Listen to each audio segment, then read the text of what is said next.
Hello, everyone, and welcome to One Civil Law for the Thunderdome, where we try to catch up on all the legal news stories that otherwise would have passed through our attention. So much is happening all the time, so many things, so many legal things, and we can't focus on it all.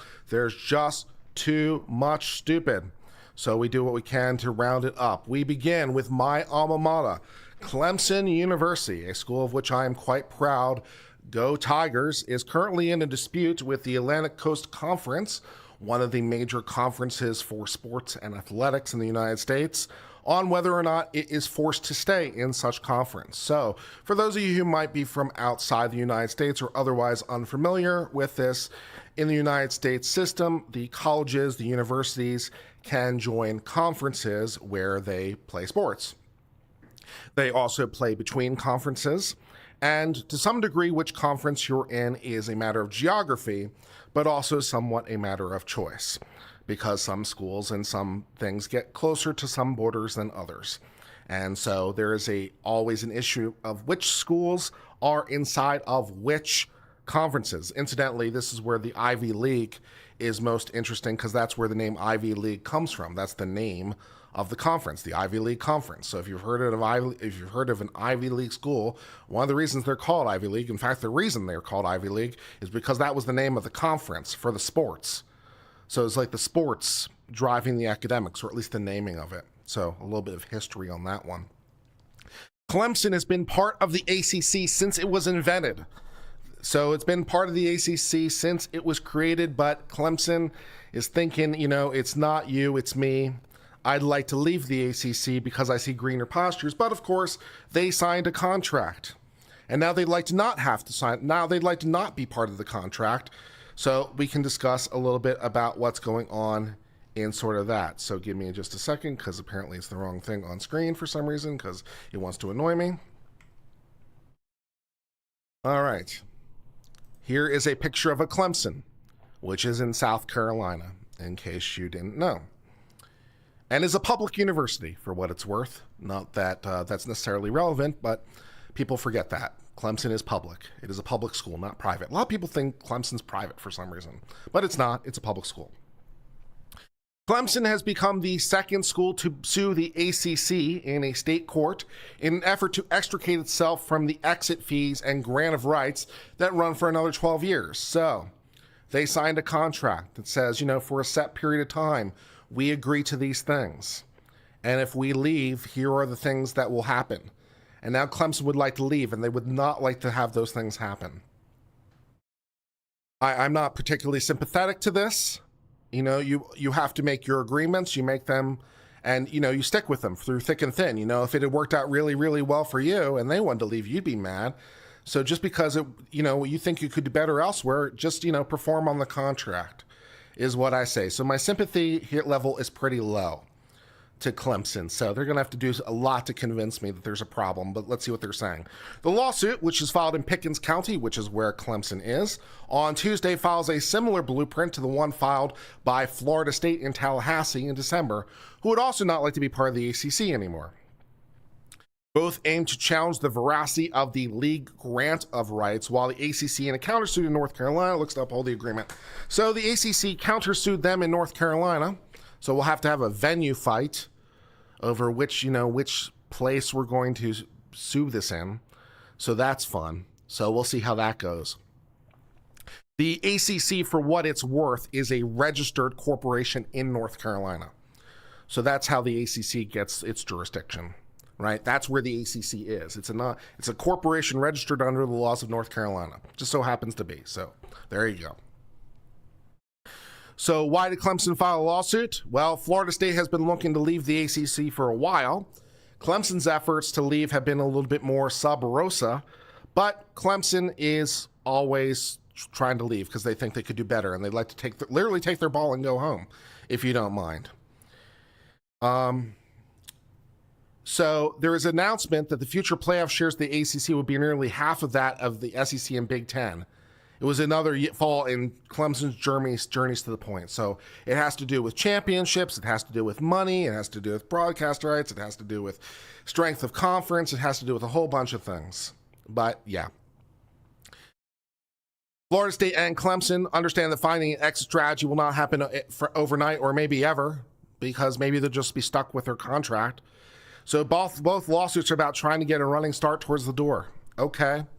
Clemson is essentially trying to make the same argument as Florida State, which boils down to claiming that the future penalties involved with the ACC exit fees, which are 3 times the ACC's operating budget, are exorbitant and unreasonable. So problem number 1, hey, we agreed to damages if we left, right? This contract says it's going to go through 2036. That's when the contract ends, 2036. But if we leave early, here's some penalties.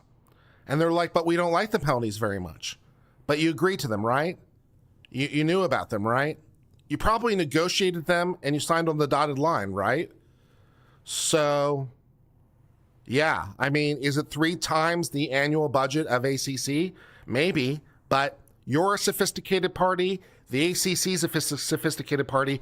I'm not sure how much you want me to care. But sure, another thing we want to try. We granted rights to the ACC of each member's television media rights through 2036. Okay, so Clemson, along with other schools in the ACC, said, hey, we have rights for our team, including media rights, including broadcast rights, right? If you want to broadcast our game, you're going to need our permission because it's our players on the field. So you're going to need our permissions. Okay. Well, Clemson said, you know what we're going to do along with the rest of the ACC? What we're going to do is say, our rights are now your rights, ACC. We assign them to you. We give them to you for good and sufficient consideration. It's a thing. It's an intellectual property right. So we're giving you the intellectual property right. So now it's yours. So even if we do leave the ACC and we have to pay the penalty, we can't sell our media rights because they're not ours until 2036. We signed them away, remember? So that makes it really disincentive for Clemson to leave because, well, now their games won't be broadcast, and that's no good. There's no revenue coming in from that. There's no ad coming in from that. You know, that's not good. So Clemson can leave, but it's like, well, do you want anyone to watch your games who isn't physically present at the stadiums? Well, you know, they can only watch them if the ACC does it. So, you know, good luck with that. And Clemson's really mad because they assigned their rights through 2036. And over here like, well, you know, what do you want me to do about? What do you want me to do about it? I can't be bothered to care.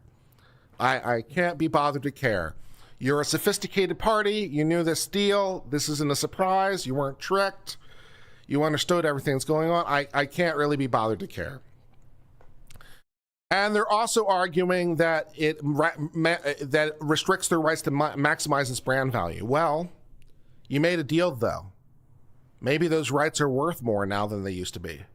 Oh well, if they were worth less, then the ACC would still be stuck with them. So, you know, that's kind of how a contract works.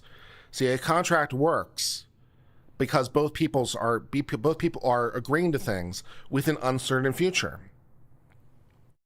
You know, if I buy something of yours and, you know, and I pay you, that thing now has value. That thing's value may change in the future. Whatever it is. Who knows what it is? What am I buying? Doesn't matter. I'm buying a thing. That thing is, now we have an agreement. I buy the thing for a price. I've paid you. You've given me the thing. Well, the thing can change its value. If it goes down in value, I'm worse off. If it goes up in value, I'm better off. I bought the thing. I assume the future risk of the thing. That's kind of how that works, man. Don't know what to tell you. That's pretty easy. So apparently the media rights are worth more than they used to be, and I can't be bothered to care. According to its lawsuit, Clemson alleges that the ACC's exit fee and grant of rights hinders Clemson's ability to meaningfully explore its options. Yes, it really does hinder, in the most literal sense of hinder. You are correct, sir. You are hindered in so much as you have obligated yourself. You are correct. You can't do that. You correctly understand the contract. Nathan Lawyer gives $9.99 say yes, it's Thursday. Thank you, Nathan Lawyer, for contributing. And thank you, Ariel, for becoming an uncivilian for 99 cents. So Clemson's like, hey, when we sold the thing, that prevented us from exercising our rights over the thing. Yeah. In short, Clemson is suggesting the grant of rights is unenforceable and illegal. Why? No, it's not. Lol. A claim that could potentially have massive rights rippling through the college sports landscape if a judge agreed. Why would they? Please tell me a basis to overturn this contract. Please give me any basis at law that makes any sense at all. We don't wanna is not a valid basis. That is not a valid basis. Yeah. Clemson argues prohibiting free movement among schools could be a potential death sentence for its program. Yes, but that's what you agreed to. So, whose fault is that? What do you want me to do about it? In this litigation, Clemson seeks confirmation of the plain language found in the grant of rights. Okay, well, maybe the language says something else. So if the language says something else, then fine. If we can get this on the contract language, then, fine. But because we don't like it, isn't going to work. When they're read together, they plainly state Clemson controls its media rights for games played if it's no longer a member of the ACC. Sure, it says that. Good luck. Clemson also seeks a ruling regarding the unenforceability of the severe penalty the ACC is seeking to impose. Why? What basis do you have at law? You're a sophisticated party. You weren't tricked. This isn't unconscionable. Go away. Go away. No. You just don't like the deal you got. I can't be bothered to care. And confirmation it does not owe a fiduciary duty to the conference as alleged by the ACC. Well, I can't speak to whether or not there's a fiduciary relationship, but I can say there's a contractual relationship, which is just as good. The ACC's position regarding the grant of rights, the exit penalty, and obligations owed by members to the conference, as detailed in its public statements and other court filings, leave Clemson with no choice but to move forward. Okay, well, good luck with that. Sounds like you're going to get crushed. Clemson does not give notice it's exiting the ACC and remains a member of the conference. Well, then you have a standing problem. You can't just sue. I mean, I'd have to double check the relevant state law, obviously, but you can't typically just sue, for a declaratory relief on your contract without there being like an imminent breach or something. So it's like, we're just curious what the contract means. I don't know that you have standing to raise the lawsuit at all. You'll have to go consult state law on that one, but it seems like, yeah. It's like, you just want me to interpret this contract in the naked dark? Sure, okay, that seems, I don't know about that. The grant of rights is a legal document signed by each member of the ACC that transfers ownership of its media rights from the school to the conference. They were mine and now they're yours. They are now your thing.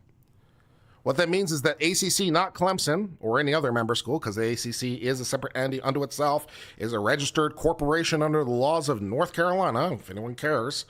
So the ACC is a legal entity that is separate and apart from its members. That's perfectly fine. Owns the rights to the broadcast. School signed this in 2013 as a reaction to the Department of Departure of Maryland, which was in the ACC up until that point, to Big Ten. So Maryland said, hey, we're going to take our ball and go home. Maryland was part of the ACC forever and ever. And then Maryland's like, we don't want to be part of the ACC anymore. We want to be part of the Big Ten. And Clemson's like, we don't want you to. But Maryland's like, we're going to see ya, psych. And then Clemson, here's what happened. And then the members of the ACC got together, Clemson included, which, a reminder, is a founding member of the ACC. The members of the ACC got together and be like, we don't really like the fact that Maryland just yeeted itself out of our conference. We don't really like that. We would like to prevent that from happening in the future. What if we made it really, really painful to leave?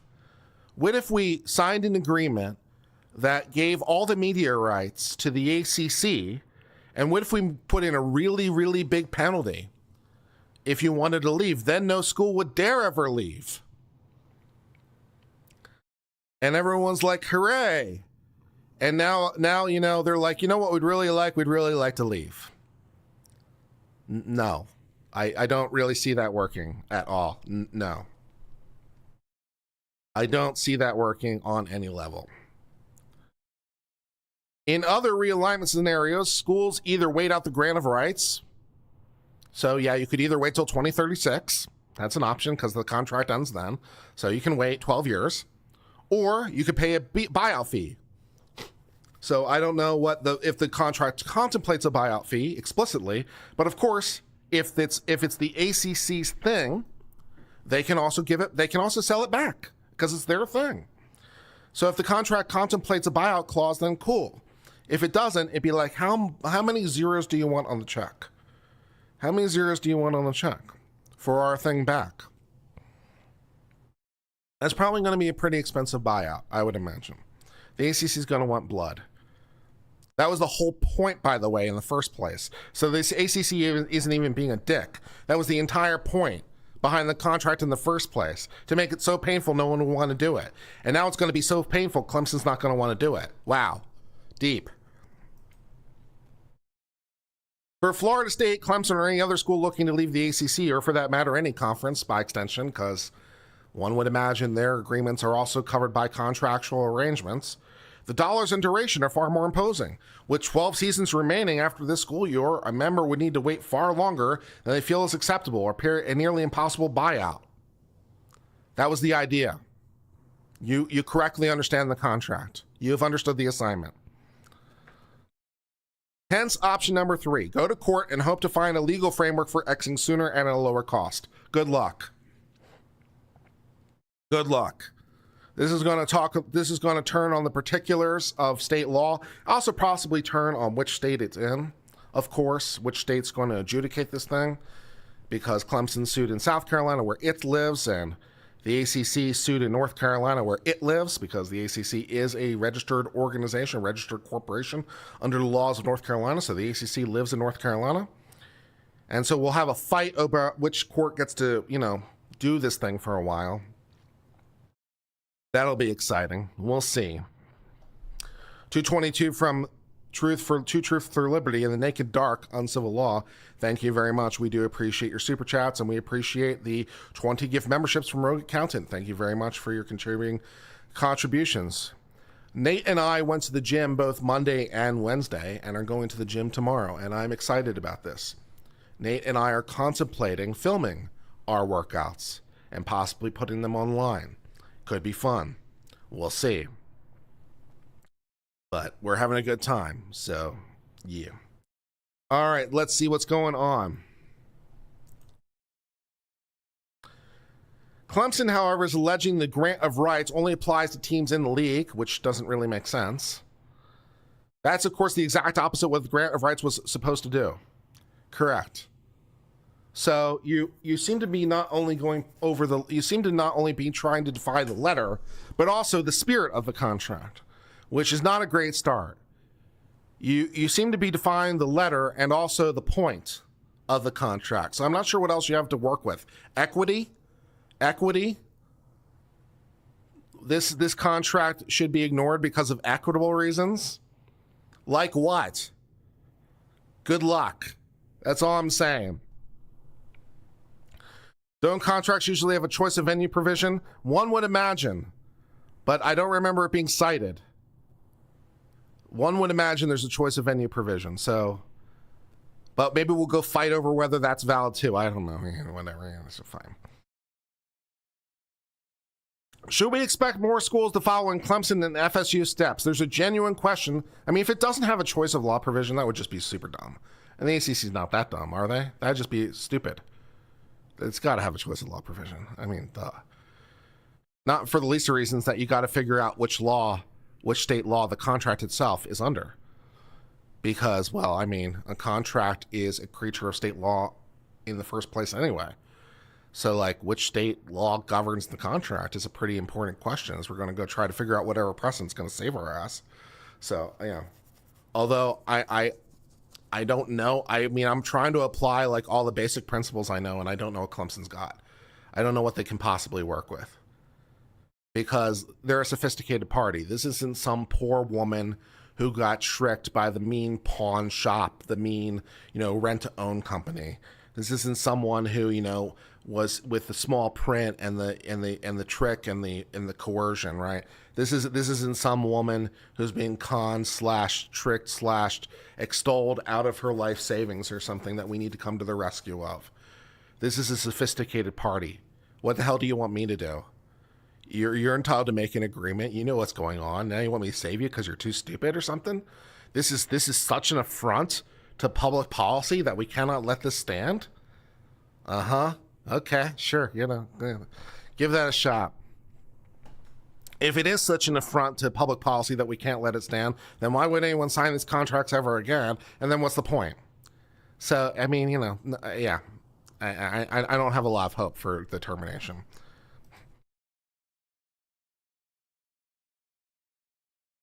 There's a genuine question about why Clemson would do this if Florida State was willing to be the canary in the coal mine.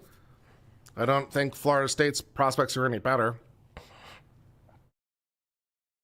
While numerous other people have said they're keenly watching FSU's efforts to exit the grant of rights, they all sound a little more happy to let the Seminoles take the lead. Because why wouldn't you? It's someone else's legal costs, right? Someone else can burn through legal fees, and at least they can tell you what doesn't work. So that's nice. So yeah, if someone else can do it, then you usually do. Clemson's lawsuit says the school seeks value in helping to set the blueprint. Good luck in finding one. And in turn, potentially being among the first out the door. If both FSU and Clemson depart, others surely would follow. Probably. I mean, yeah. Maybe the ACC will completely collapse. Which is also a pretty good reason not to let this thing happen.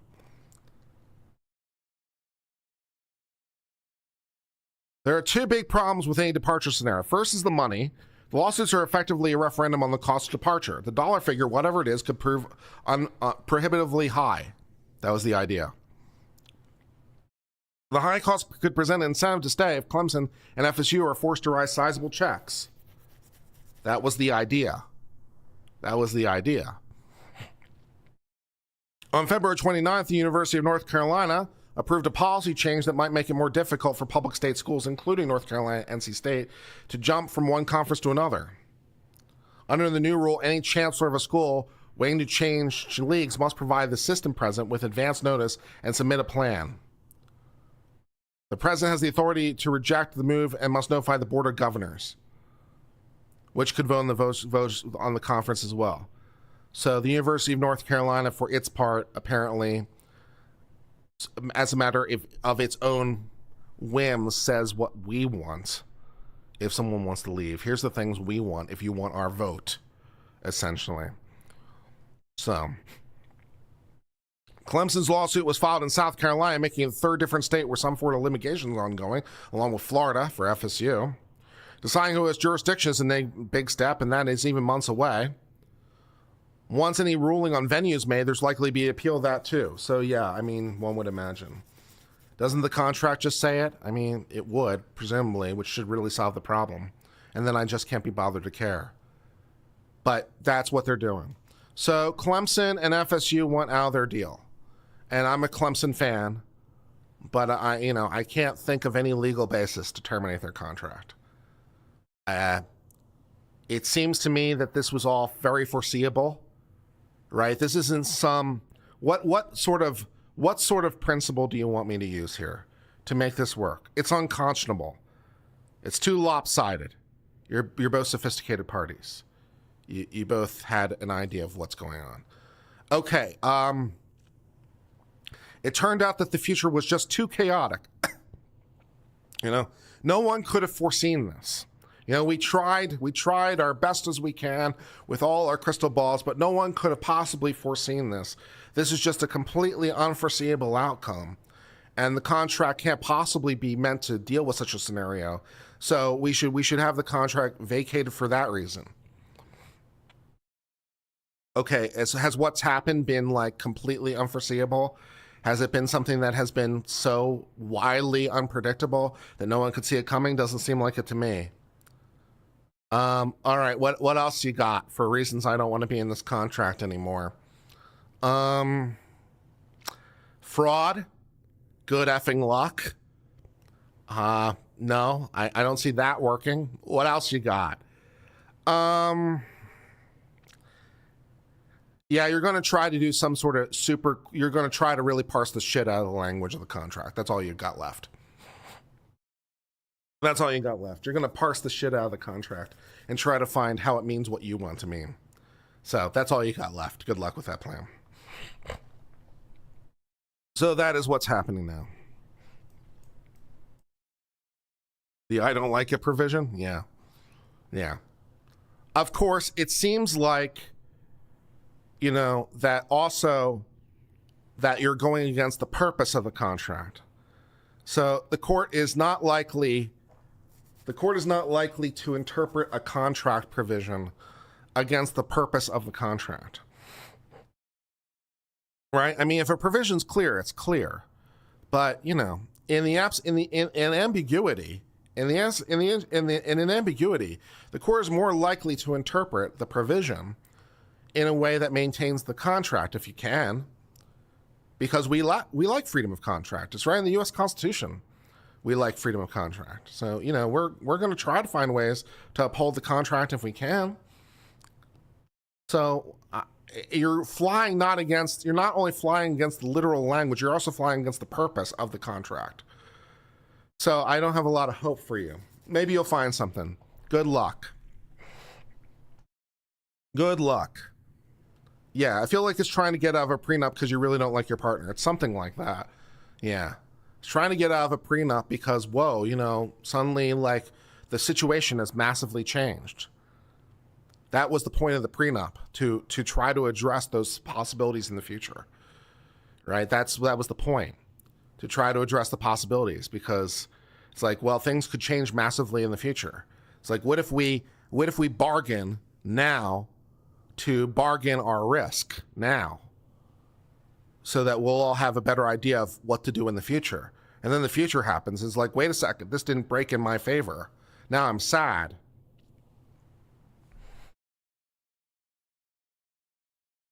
I mean, I don't know what you want me to do. I know what you want me to do. Try to find me some reason at law that this prenup or any other contract is invalid. I'll be waiting. And that brings us to the end of the story. We'll see. Yeah.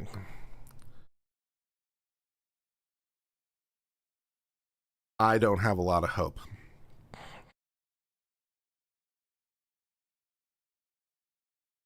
I mean, they negotiated it specifically to prevent this exact scenario. This is on the money.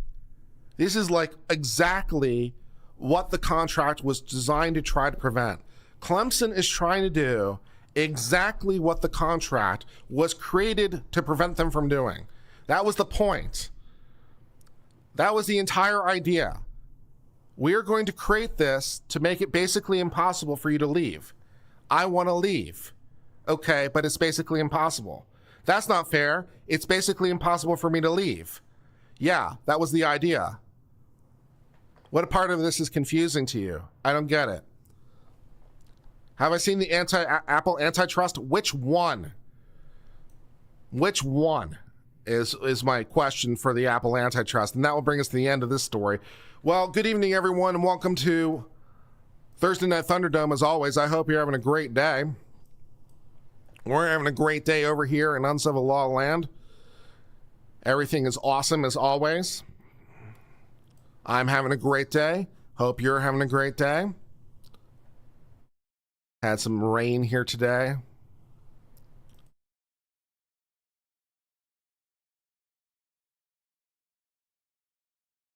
Is this a John Wayne movie? I don't know what this is. It's just it's just a pile of stupid is what it is. It's a pile of stupid. It's a pile of stupid, and I don't understand what's going on. All right, let's see what else we got. Where's my... I don't want filters. I want to be able to see things. I'm having trouble with my Trulio for some reason. I'm having a problem with my list of stories. So I'm having to faff around because I'm having trouble pull up stories. I meant the US DOJ one. Which one? Which US DOJ antitrust lawsuit against Apple?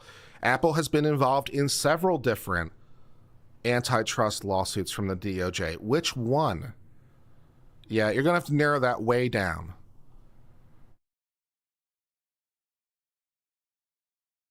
You're going to have to narrow that way down.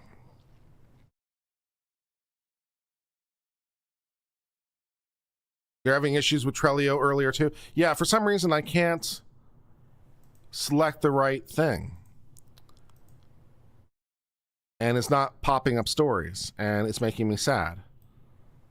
Okay, I think I've got it. Maybe, possibly. Don't hold your breath. Nope, there it goes again.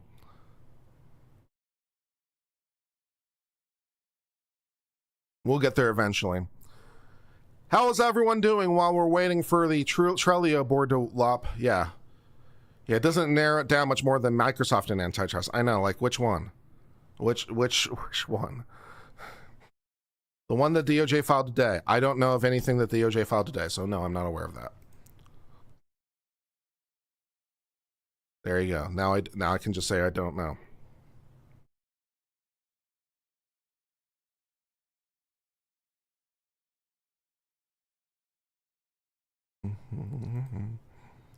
You like the lighting? It's the same lighting as always. It just is a little more prominent in the evening because there's not much daylight coming through to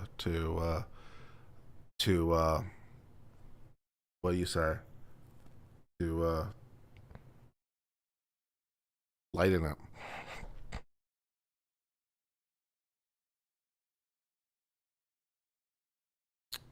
Dilute it was the word I was looking for, to dilute it. Yeah, I can't get to any of the Trulio stories for some reason. What am I holding in the thumbnail? You'd have to ask Tony. He's the one who created it. Diffuse? Yeah, diffuse. There you go. Yeah, so it's the same exact background it normally is. There's just not enough, there's no daylight coming through to diffuse and lighten the color. But it works pretty well for all purposes.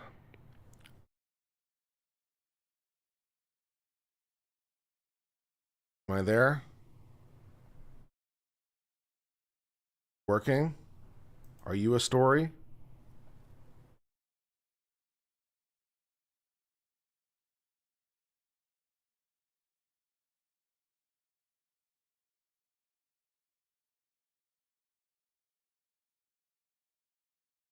Did I get it? I got it. Yay. We got one.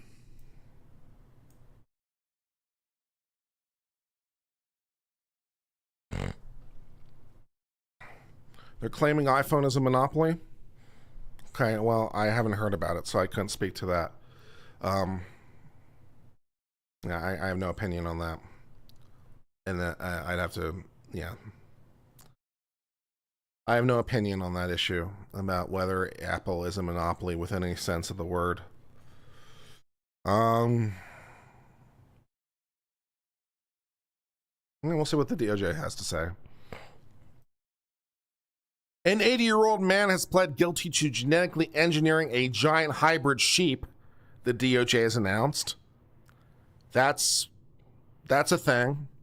Apparently, we've got just Dr. Monroe over here, who is just doing all the experiments on the wildlife, and he is doing the genetic experimentation to produce giant hybrid sheep. Okay. That's odd. That's odd and disturbing.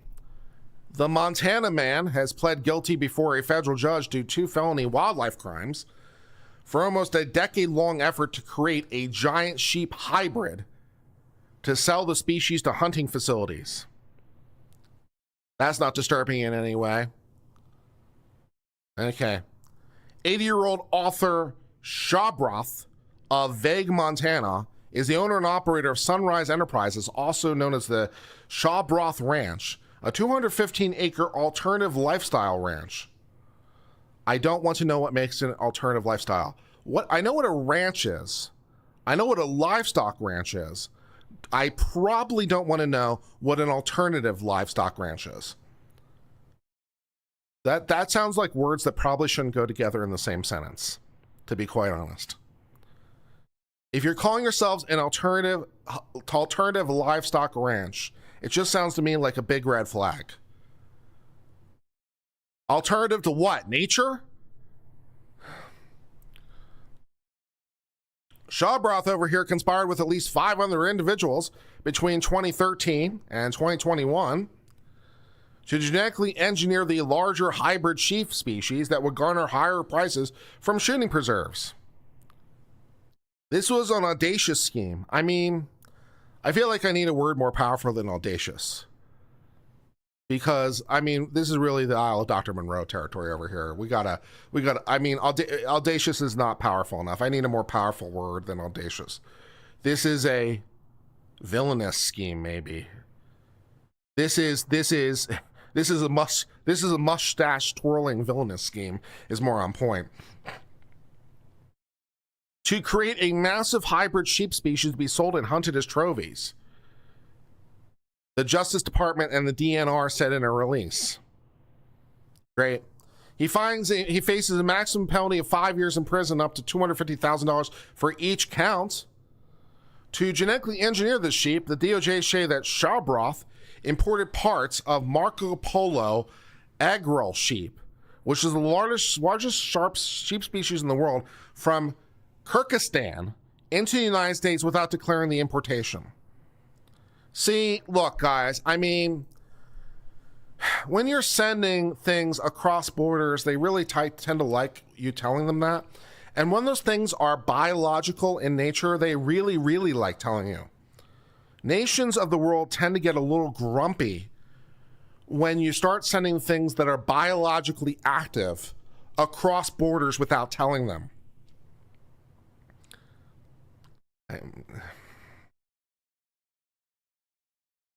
It's not like importing the wrong species has ever gone wrong before or anything.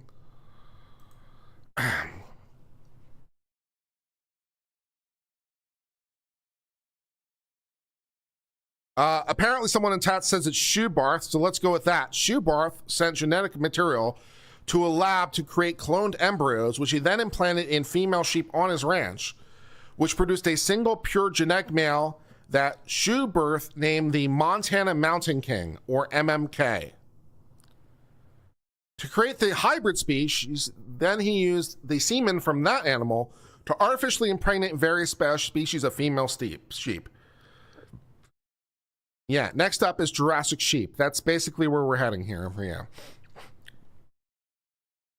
The chief law enforcement for Fish and Wildlife, saying the obvious, says this is the kind of crime that could threaten the integrity of our wildlife species. You think? You think that could be a problem if that gets out into the wild?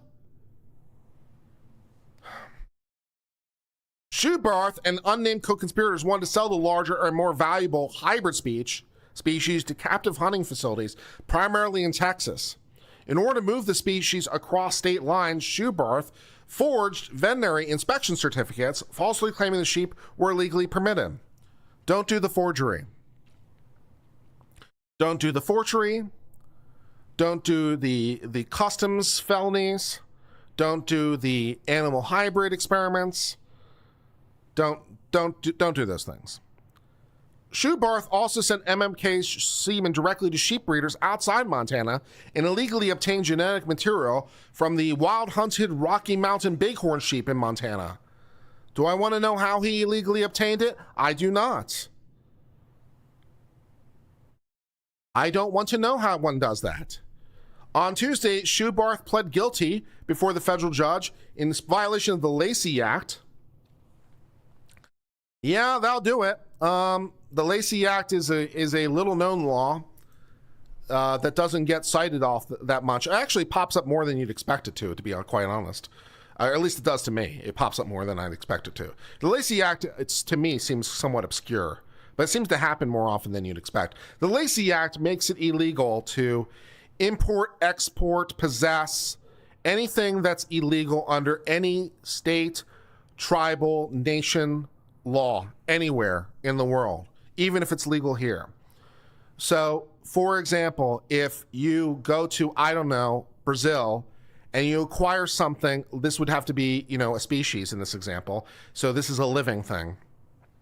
You know, just anything, a living thing, right? So you acquire, I don't know, a short lobster, which we're going to say is illegal in Brazil because it's my hypothetical.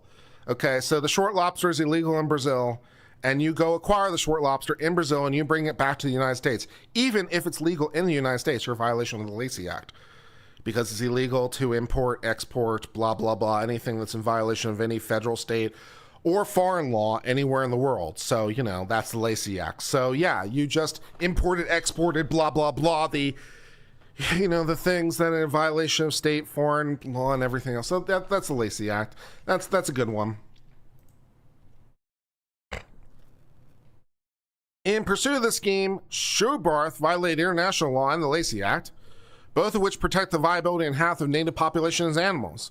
The Lacey Act, as I said, prohibits trade in wildlife fish and plants that have been illegally taken, possessed, sold, transported anywhere in the world, even if it's legal here. So, yeah. So, because again, we really have a problem with the importation of, you know, species and stuff because there's rules about this shit. And that is the end of that discussion. So don't do the Lacey Act. Don't make the don't make the sheep hybrid.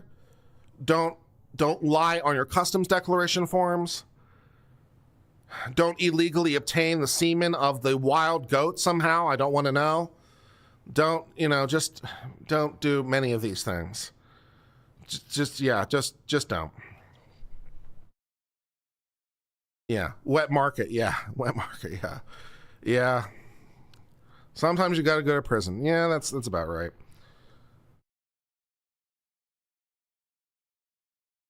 All right, now in issues on the border, which will not be resolved anytime soon, we'll just talk about this briefly because it's an ongoing thing, and I honest to God don't know how it's going to help hand out. So this is, yeah.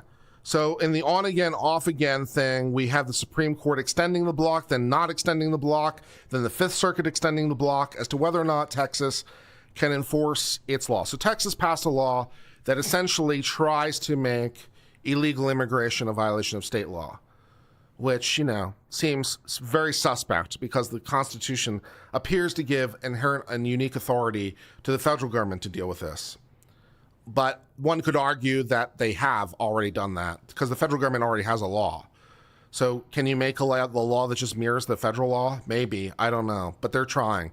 So there's a whole faff about it. Texas passed a law that says, you know, we're going to arrest you and we're going to charge you with a felony unless you agree to remove yourself from the United States, which is effectively a de facto deportation and blah, blah, blah. And there's a pissing match between Texas and the feds. So that's ongoing. On that issue, they're going to be fighting about it for a while. So we don't need to go into any of the stories because it's an evolving story and it's evolving too fast. The will they, won't they of it, is the Texas law legal? I am suspect that the Texas law is legal because the Constitution gives authority on immigration to the federal government, for better or worse. And it appears to be exclusively federal. The Constitution appears to preempt the field. So I'm not sure what's left, but that's where we're sitting. We'll see.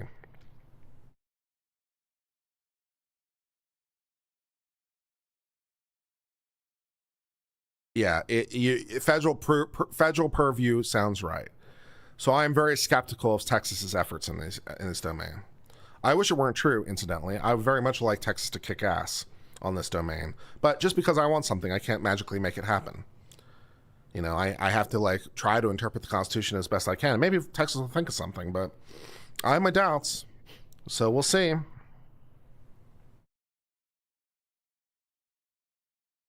I've already discussed the Carly Russell plea deal. No, also who's Carly Russell?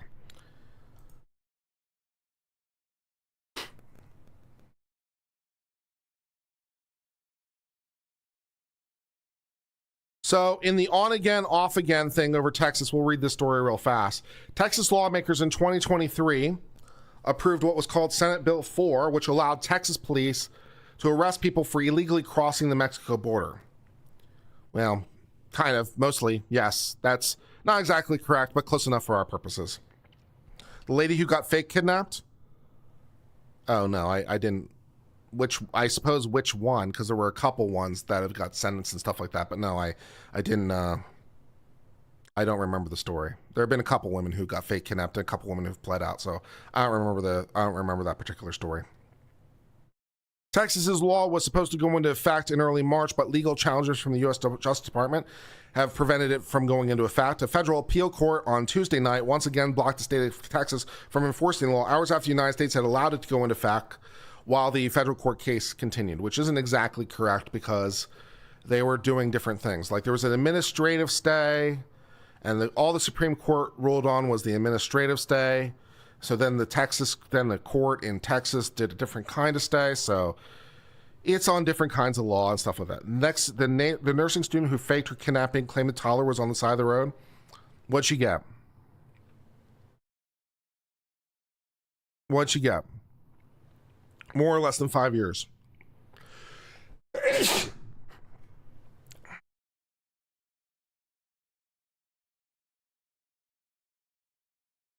The new law would make it a state crime to cross a year probation? Lame. Lame. That's some bullshit.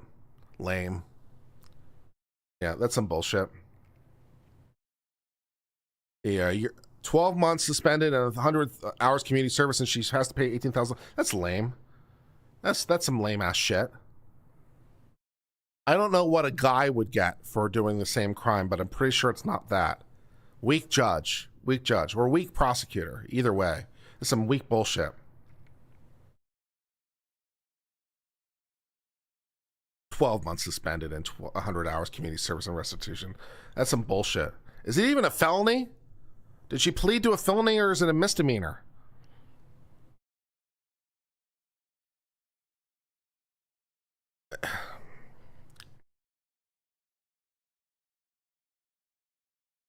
Prosecutor asks for judge time. Judge says he doesn't want to waste the money. I'd prosecute it. Fuck you. The new law would make it a state crime to cross the Texas-Mexican border between ports of entry. If a police officer believes they have evidence the person crossed the Rio Grande, they could charge him with a Class B misdemeanor, which carries a punishment of up to 6 months in jail for subsequent offenses, a second-degree felony. If the migrant is convicted and has served their sentence, a judge would be required to order the police to transport them to the port of entry. A judge could drop the charges if the migrant agrees to return to Mexico or wherever it is they came from. Misdemeanor? That's some bullshit. She gets a misdemeanor conviction, 12 months suspended, $18,000 restitution. That's some bullshit. That's some bullshit, man.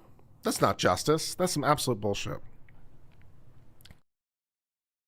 That's some absolute bullshit. I'm pissed. Too easy on him, man. I swear, sometimes women just get breaks that men will never get in court. You know, they pout their eyes and they do their thing, and it's like, you know, yeah, 2 counts of filing a false police report. Oh, lame.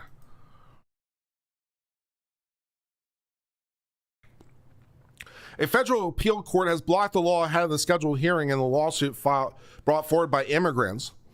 This came hours after issuing an order to allow the state of Texas to enforce challenges to proceed in federal court because it was on a different kind of stay. And all the U.S. So what happened, incidentally, in case you care, on a technical matter, it was Justice Alito, I think. I'd have to go double check, but I think Justice Alito is the circuit justice for the Fifth Circuit. So it was an administrative stay. So Justice Alito, acting alone, which is something he can do, issued a stay by himself on his own power, just him. And then he referred it to the entire Supreme Court, and the entire Supreme Court lifted its own stay. So that's what happened, in case you care. And they issued their reasons and blah, blah, blah, blah, blah. So that's what happened. Yeah, Justice Alito. So every justice is the circuit justice for one of the circuits. So they have the power to just do stuff in an administrative posture. they can just do things. Typically they don't, obviously, but they can. So Justice Alito just did it. And then the U.S. Supreme Court effectively reversed its own decision. So that's what happened. So the stay having been issued by the Supreme Court effectively and reversed by the Supreme Court, then it went back to lower courts to figure out if anything else is true. So, you know, that's where they're at. Judge said he didn't want to waste incarceration money on her. That's some bullshit. That's some bullshit. I moved to recuse that. That's some bullshit. She deserves to be incarcerated. Flailer. Flailer.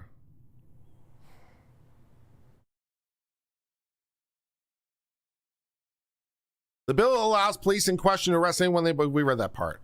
SB 4 prohibits police from arresting migrants in a public or private school, churches or place of worship, healthcare facilities, and facilities that provide forensic medical examinations to sexual assault subscribers. I'm glad you like the lights. Thank you very much.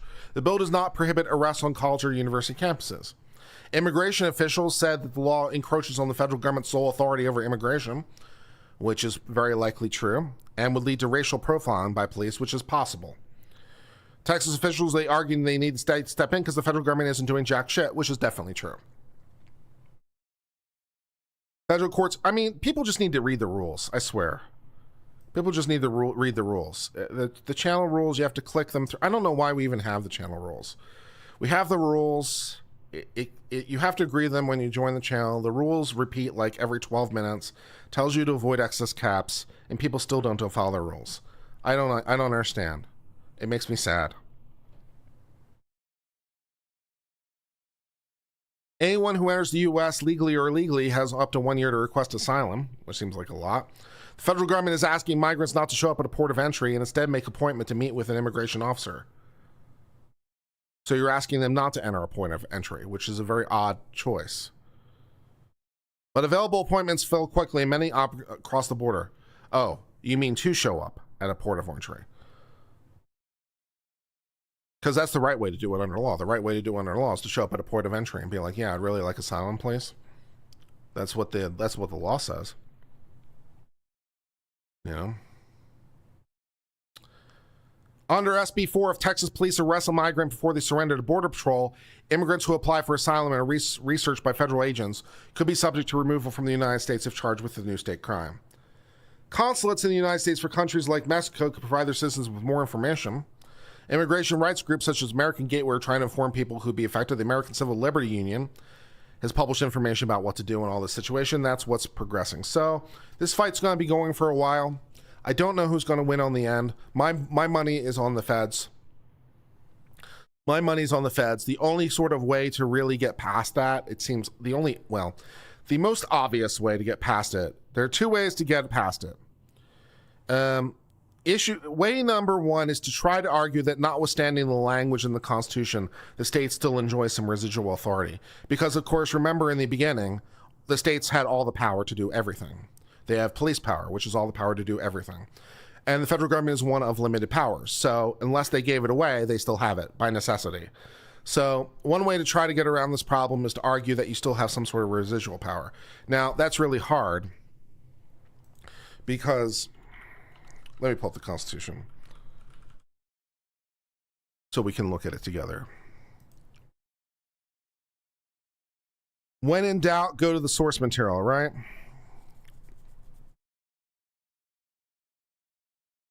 When in doubt, go to the source material.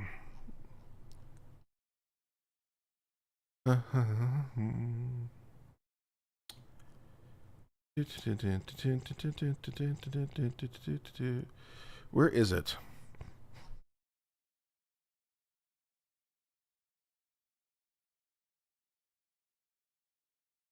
It's probably under the powers of Congress somewhere.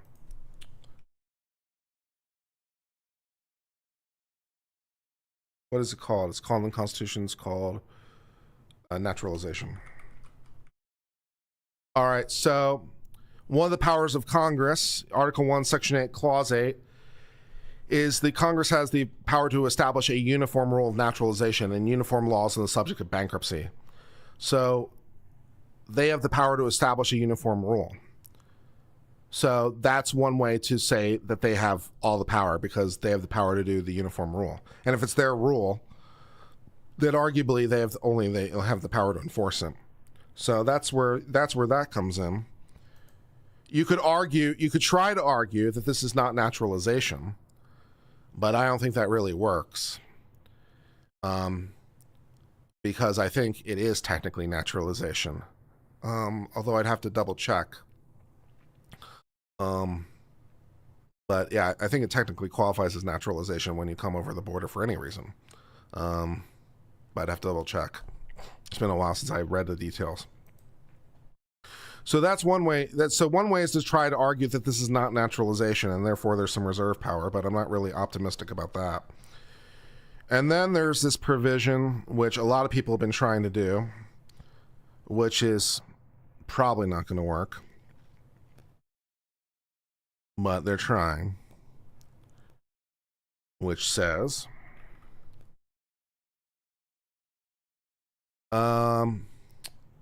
this is also Article 1, Section 8, Clause 8?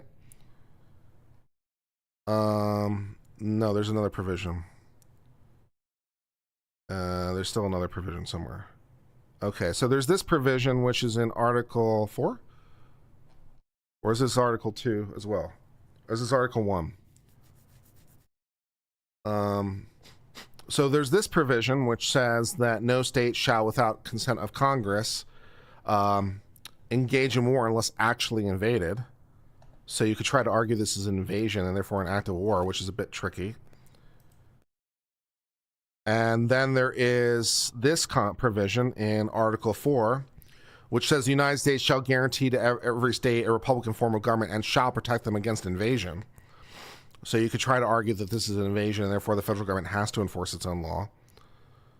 So you could try that, but I'm not super optimistic. I don't really think this qualifies as an invasion. You know, within the meaning of the sense. When I think invasion, I think a nation state. You know, you're thinking a nation state is doing an invasion.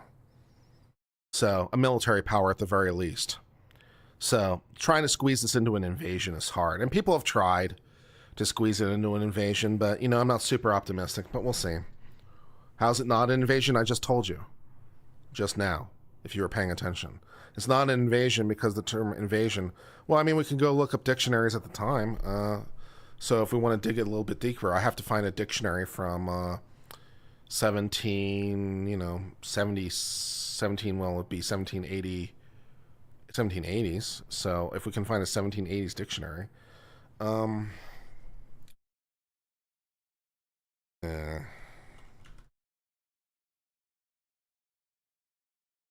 Let's see if we can find a dictionary. Well, so here's 1785. Let's see if it defines invasion.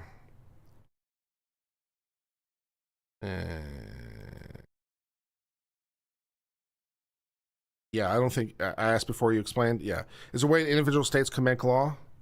Federal law? No. I mean, the only other thing they could do is amend the Constitution by a convention of states. So, but they can't make federal law themselves. No. Yeah, yeah. You gotta realize your brain is way ahead of us, so you answer questions before we even ask. Fair enough. Yeah. So the term invasion to me implies a nation state. And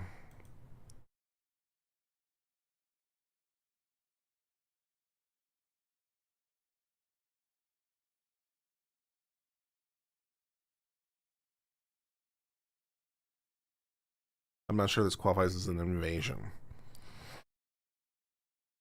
You could try to argue that it's some sort of like thing by the cartels and some sort of paramilitary thing.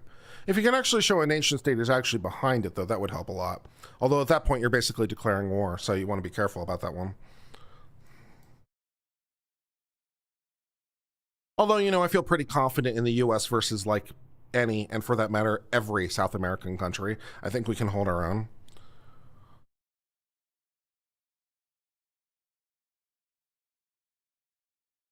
State immigration law? No, there's no state immigration law.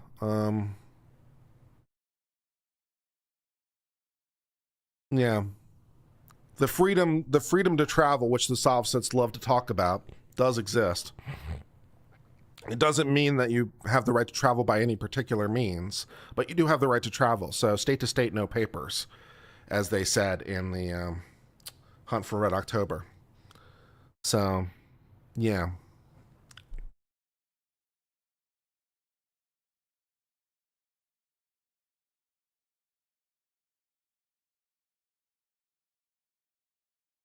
Let's see what else we got.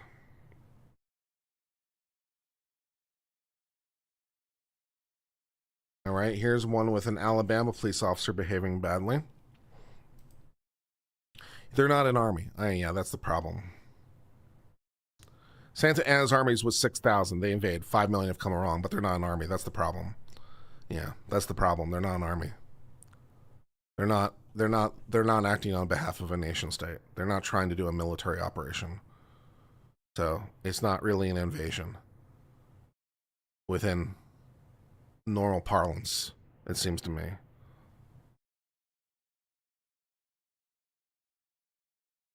Even you can get as an invasion, would that get you any more to the courts ordering the feds to do something about it? I don't know. If you could actually argue that's an invasion, well, then if it's actually an invasion, then there's a provision in the Constitution which says Texas can go to war. That's pretty cool. Because we just read that provision, remember? If it's actually an invasion, then Texas can go to war because it's actually an invasion. So that's nice. So yeah, Texas can declare war if it's actually an invasion. Yeah, kind of the same way 1-6 wasn't an insurrection. Yeah, exactly the same idea, right? The mere number of it doesn't turn it into the thing, right? In the same way that, in my humble opinion, January 6th was not an insurrection. This is not an invasion. The words actually mean something, right? It actually means something. The sheer size of it is not the thing. The damage of it is not the thing. You know, that's not what makes it an insurrection or an invasion. So I try to be consistent about these terms as best as I can. You know, I want to actually apply the terms as they mean. It's like I can't magically turn it into an insurrection. I can't magically turn it into invasion. And I suppose you guys can collectively chide yourselves because you collectively are doing kind of what you accuse the left of doing when it comes to Jan 6, right? They just magically want to turn it into an insurrection. And you're like, well, you can't do that. The word has meaning. And now you suddenly want to magically turn this into an invasion. Well, la-di-da, man. You know, pick a side, right? It's like, yeah, the words mean something. Yeah, good point. Yeah. They mean something until they don't. Well, I'm on team they mean something. I'm on team they mean something. Particularly, by the way, incidentally, when we're talking about legislation in the past, because me being a good originalist, I'd want to know what insurrection meant circa 18. I'd want to know what insurrection meant, insurrection or invasion. I want to know what either one meant circa 1780, because that's when the word was written. So I'd want to know what it meant then, because that would be the right time frame. So the meaning of it is fixed in time. That's what we do over here in conservative thing. Yeah. I'm glad you liked my comment on Jan 6. I got a lot of angry people. I got a lot of angry people on the right for me calling it a riot. When I was doing the whole series, I got a lot of pissed off people for me calling it a riot. There were some pissed off people who were in my chat trying to argue it wasn't a riot because nothing was set on fire. And I'm like, that is the most retarded argument I've ever heard. You're trying to argue that something being set on fire is a necessary factor of a riot. If there's no fire, it's not a riot. And they're like, yeah, that's what I'm saying. No riot, no fire, no riot. And I'm like, are you, how brain dead are you? How brain dead are you? There's not fire, so it's not a riot.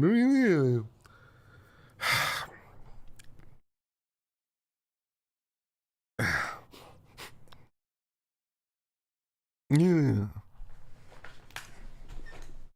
Yeah, how dare I call a spade, right? How dare I call a spade, right?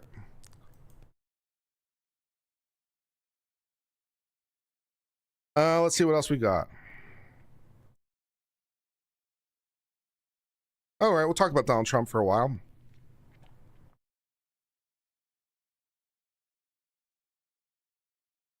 Yeah. Invasion 1785, hostile entrance upon the rights or proliferations of another, hostile encroachment. Well, it's a start. That's a start. Keep going. All right, in Donald Trump news. Yeah, Jan 6 is a disgrace. Yeah, I agree. It is a disgrace. A lot of people were swept up in it. And I have no particular problem saying that. And we've also talked about this before, like, because then it's like, well, what about the people who are let in by the cops? I'm like, well, maybe they have a defense. And some of those people have had defenses to some degree because of that. I really liked it when they were like, no one broke in. The doors were open from the inside. I'm like, yes, the doors were open from the inside by the people who broke in. We watched them do it on video. Personally, we saw it happen. I like the people who, no one broke in. I'm like, they broke in. Some people are saying some stupid ass shit when it came to Jan 6. Some people are saying some stupid shit. How about the district attorney, Fani? We've discussed her. The judge's ruling is probably, well, the judge's ruling is understandable. And my only real problem with it is he spent an entire paragraph telling me why, if she stepped down, it didn't mean that the entire office had to step down. And then 3 pages later said she can either step down along with the whole office or fire him. So my only real problem was that within three pages he contradicted himself. It made me sad. And then we argued about it for a while, which also made me irritated. Because because people were like, people said, it's like, well, if she steps down, the whole office has to step down. I'm like, no, that's not what the judge said. And then I explained it 3 times. And as I was watching back the live stream, as I sometimes do, even after I explained it in detail 3 times, stepping through it, step by step, someone's like, well, if she steps down, the whole office has to step down. I'm like, I don't know what more you guys want me to do. It's like, I just don't know how to, it's like, I don't know. Have I paid Chunch the Young Thug Rico trial? Not really, no. I just know enough to know it's a bit of a shit show, and I went off that. How about the fact that Rico isn't a crime? Rico is a crime. Rico is very much a crime. More specifically, it's a label for a bunch of label for a bunch of predicate crimes. But yeah, Rico is a crime. I don't know what the fuck you're talking about.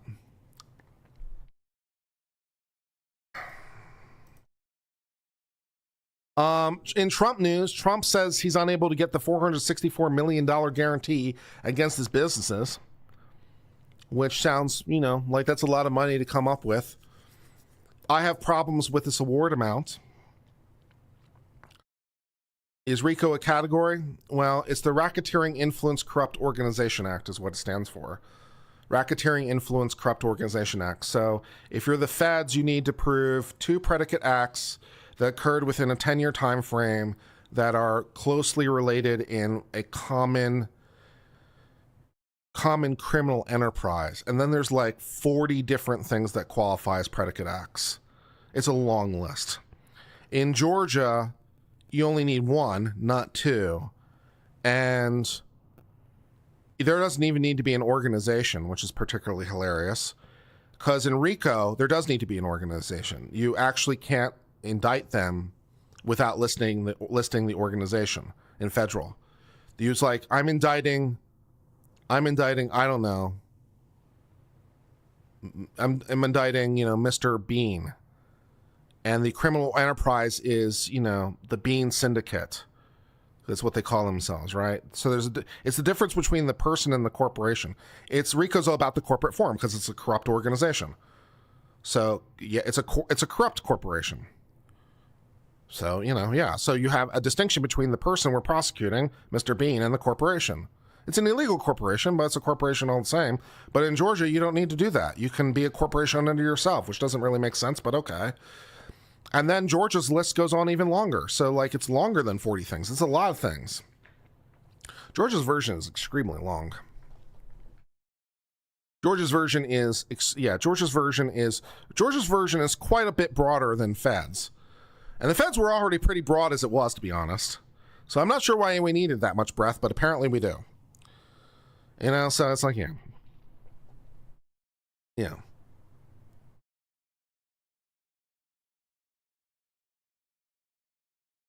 Anyways, as it relates to the New York thing, I have a problem with the amount. It doesn't make sense to me. I don't know how the judge came up with these numbers.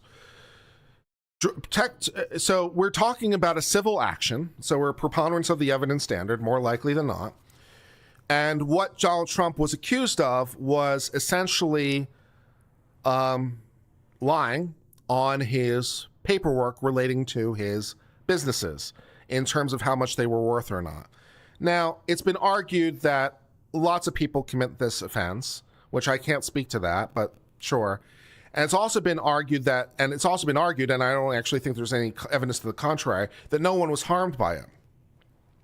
None of the banks were harmed by it, right? So he would send a letter basically saying, hey, my property at so-and-so is worth $3 billion.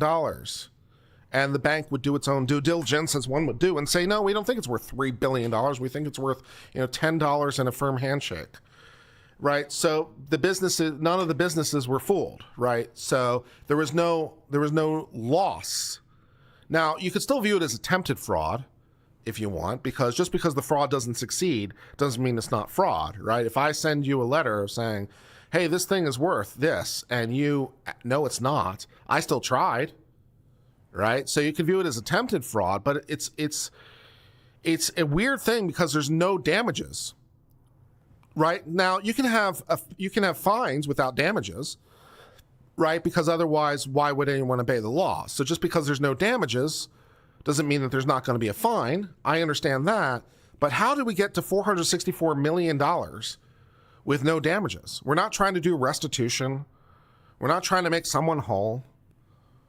It's basically a $464 million civil fine for you lied to us on the paperwork. How'd you come up with that number?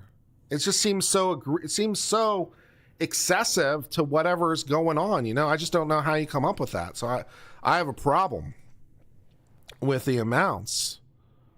I also have problems with some of the underlying things, incidentally, as well, but the amounts just seem particularly absurd. The former president must either pay the full amount in cash or secure a bond, which there's no way you can do because, trying to secure a bond against what is really problematic. If he's unable to do so, he faces the prospect some of his real estate assets might be seized by the government. So they get to manage Trump Tower. That'll be interesting to have the state of New York as your new landlord, I guess. Mr. Trump said securing a bond of that size would be impossible, which sounds right because no one's ever heard of that kind of amount of a bond in anywhere else ever before. Yeah, it's called leverage, and every developer does it. All banks make money. There were no victims. That's kind of what I'm saying. It's kind of what I'm saying. So, I don't know how much we disagree, but yes. For a fee, a bonding company would guarantee the full amount, but they, of course, would have to have that, which no one does. The bonding companies have never heard of such a bond. No, that's pretty true. So, they can't find a bond, so Trump Tower might be seized by the state of New York. So, that's exciting. So we'll see how that all progresses.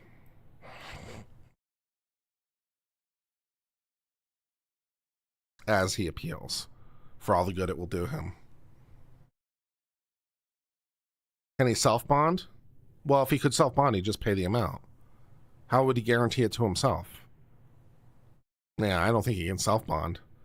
I suppose he could put the money in escrow, but at that point, why not just pay the bond? Because what's the difference? Right? There's no difference at that point. Because if he wins, he gets the money back. It's a bond. All right? So if he put it in escrow and did a bond to himself, the money's tied up. If he gives it to the government, the money's tied up. So there's no difference. So I don't think self-bonding even makes sense in this example. Yeah, I guess you could put it in an escrow, but what would be the point?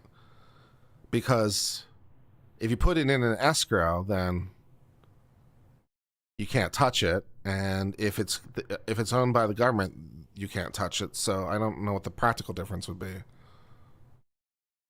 Yeah, I thought he couldn't get a bond. He can't. We were trying to decide whether or not he could bond himself, and I was like, no, that doesn't make sense. I'm not sure why that would make sense. I don't understand. Which part don't you understand? If he pays the bond, okay, the bond is for the amount of the judgment in the appeal, right? So if he loses the appeal, then the bond is to defer judgment. The bond is to defer judgment. All right. So there's a valid court order right now. There's a valid court order from the trial court of New York that says he has to pay this amount. So the trial court has every right to go execute its judgment and, start getting that money. If he wants to stop them from starting to get the money, he has to pay a bond. Now, how much that bond is a matter of state law. How much bond do you have to put up? And the amounts can vary. How much bond do you have to put up to secure against it? Now, if you lose the appeal, right, then the bond gets turned over to the other person in the appeal. So it's like a security for them. It's a security for them. So it's money that's set aside. So if they win, it's right there. So they're giving up their right. They're giving up their right to get judgment now. That's what they're giving up, or being forced to give up, as it were. But it doesn't matter, right? So if I have a valid judgment against you, I can go collect that now. You'd like me to not do that very much, okay? So you have to basically, what a bond is giving me something that gives me a security. It's assured money that exists in the future, so that it somewhat compensates me for not getting the money now. So I have assurance that I'll get it later. Now, if you win your appeal, then they'll just give the bond back to you because you won. Right? The bond was for a judgment. The bond was against a judgment. If you win the appeal, there's no judgment. So there's no bond. So they'll just give you the bond back. So if Mr. Trump paid a $464 million bond to the state of New York and he won, then they'd give him the $464 million back. If he put it into an escrow account, then if he wins, then he'd get the money back. If he doesn't, then the money would go to the state of New York. So either way, either the money's actually in the hands of the state of New York, and they have to give it back, or the money's in an escrow, which belongs, I suppose, to nobody. But if New York wins, they get the money, and if they don't, then he has to get it back. So what's the difference from Donald Trump's point of view? Because either way, he doesn't have the money now. Either way, if he wins, he gets the money back. And either way, if he loses, the state of New York gets the money. So what's the difference to him from it being in an escrow versus being in a bond? What's the difference? It doesn't make any difference. So it doesn't matter. Yeah, and it doesn't matter. It's 1/10. You're thinking of a bail bondsman, and that is not the situation. First of all, that's not necessarily the situation in every state anyway when it comes to criminal. Some states don't have cash bonds. Some states you have to post it all. That happened to Kyle Rittenhouse, for example. His bond was $2 million. You know how much he had to pay? $2 million. There's no 10%. He just had to pay it all. He won. You know what happened? He got the bond back. Or whoever put the bond up. There was a fight about it for a while, but I digress. But yeah, like you're thinking about a criminal bond, 10%, and that's not necessarily available in every case in every state, and this is not criminal, and I don't know what you're talking about. Yeah, distinction without the difference. If they seize the buildings for the amount, is he still able to appeal? Yes. They can collect judgment, they just have to give it back. Right? So they can start to collect judgment now. So they can start to collect judgment, but if he wins, they have to pay him back. They have to pay him back, which would be any value they managed to extract from the building in that such a situation. So if they seized the building and sold it, then they would owe him whatever they sold it for, and so forth and so on. So yeah.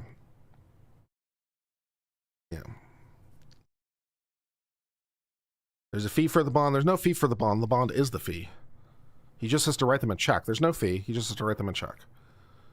There's no difference. So it doesn't matter. There's no difference.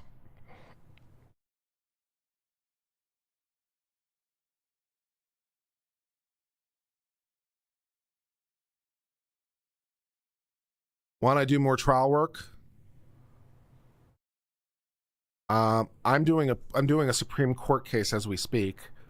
I won't say more about it because I'm in the interest of protecting my client. Why I don't do trial work? Trials are about facts, and facts are annoying. I like law.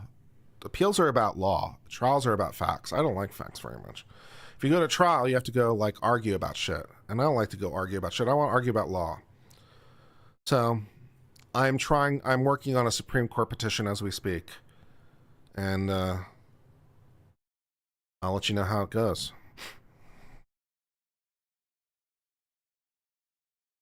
If they seize the building without the employees, do they still have jobs? Well, it would depend who the people in the thing are being paid for, so I can't speak to that. That's a completely separate issue. So who owns the building is not necessarily who employs the people. I couldn't possibly speak to that. I don't know. I hope they agree to hear whatever it is. Very unlikely. You know how it is. Very unlikely. If they do agree to hear whatever it is, that'll be a pretty kick-ass day for LawTube. I'll tell you what. I'm going to shit my pants pretty hard, but I'll do it. It'll be fun. For varying degrees of fun.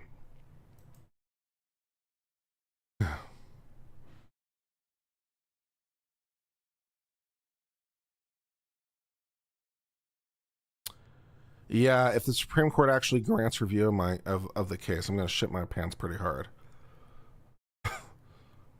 Because then I'm on a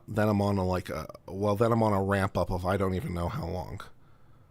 So I'm on a ramp up of an uncertain time period depending on when they grant cert and when this thing happens, right? So I'm on a ramp of whatever, 4 months, 5 months, 6 months, or whatever it is, and I'm gonna go freak the fuck out and probably disappear from the world. Yeah. And I will definitely not ask the Supreme Court about Wendy's. That's true. They grant cert about 2%. No, less than 1%. Much less than 1%. It's like 0.5%. Yeah, it's very, very low. 1 out of 200. It's actually not quite that bad. I think it's 1 out of 160. I'd have to double check, but it's pretty bad. It's like 1 out of 160. All right, so let's double check what's in that drink news. A 12-year-old boy got drunk after Outback Steakhouse accidentally served him a daiquiri. Cute. Yeah, imagine listening to my own thing on stream. That's going to be an interesting thing, for sure. It's going to be rough. It's going to be incredibly rough. It's going to be incredibly rough. Yeah. Especially if the Solicitor General shows up. Yeah. Mikhail Kurtun and his family are regulars at the Tampa-based restaurant. He told the news that he always gets the virgin strawberry daiquiri, but the one time he got it, it tasted very different. It didn't taste normal. The news reported that after taking a few sips, he started feeling funny, and as he's leaving, his head started racing. He developed a headache. After telling his grandma his symptoms, she took a sip. She flagged down the server, who then voiced the family's concern. The bartender confirmed they accidentally added alcohol to the slushy drink. The unusual flavor was rum. The restaurant did not make the customers pay for the meal and apologize. For safety precautions, he was taken to the hospital. He was given Tylenol, hopefully by the hospital, incidentally, and told to rest. The next day, he experienced his first hangover. An Outback spokesman said they take the situation very seriously. So, very exciting.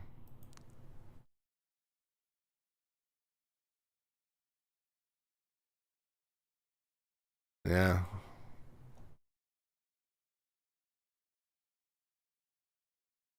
All right.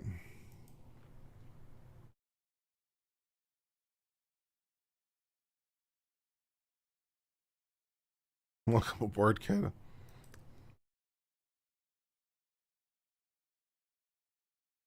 All right. In and you have to own something before you can sell it news, which I know is a challenging concept. Okay, you have to own it before you can sell it. Okay. Florida man apparently did not know that. Florida man rented equipment from Home Depot and then sold it. See, you can't do that. You didn't own it. You had possession of it, but you didn't own it. This is the difference between ownership and possession.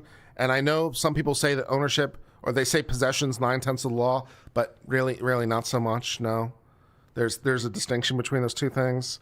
Maybe you thought that the possession is 9/10 of the law thing was like an actual like legal axiom. It is not. Florida Attorney General announced criminal charges against the leader of an organized crime ring for stealing $500,000 of heavy equipment from Home Depot. Jeremy Downing faces multiple counts for stealing the equipment, such as stump grinders, trenches, boom lifts, excavators, and more. Downing claimed to be a wholesaler and sold the equipment on Facebook Marketplace. Well, I mean, they're going to figure it out when you don't return the thing. I mean, this is where this is breaking down, right? When you don't return the thing, they're going to kind of notice.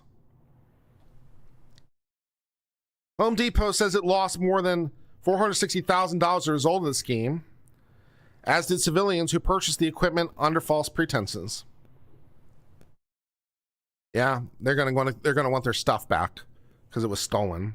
So that's lame.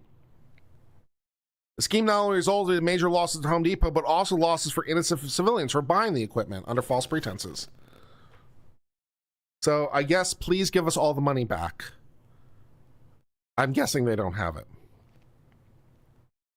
According to the investigation, Downing sent his straw purchasers into Home Depot with prepaid credit cards to rent the heavy equipment. They are going to figure it out. It's a lot of stuff. Downing then listed the equipment for sale on the Facebook Marketplace. That was also a pretty big clue. Where's our stuff? We can't help noticing the same stuff seems to be on this Facebook Marketplace. That was a clue. The listings often contain photos and offering them for less than market value. To explain the discount, he claimed to be a wholesaler attempting to sell items before bringing them to auction. Downing also provides civilian purchasers with a bill of sale stating his own name and address. Kind of left a little bit of a paper trail on that one. During the investigation, the scheme resulted in the theft and sale of 21 different pieces of equipment. Yeah, they were able to figure it out. Yeah. So that's the end of that story. So someone owes someone a lot of money, and I'm guessing they don't have it. We'll see if they get it. We'll see if they get it back.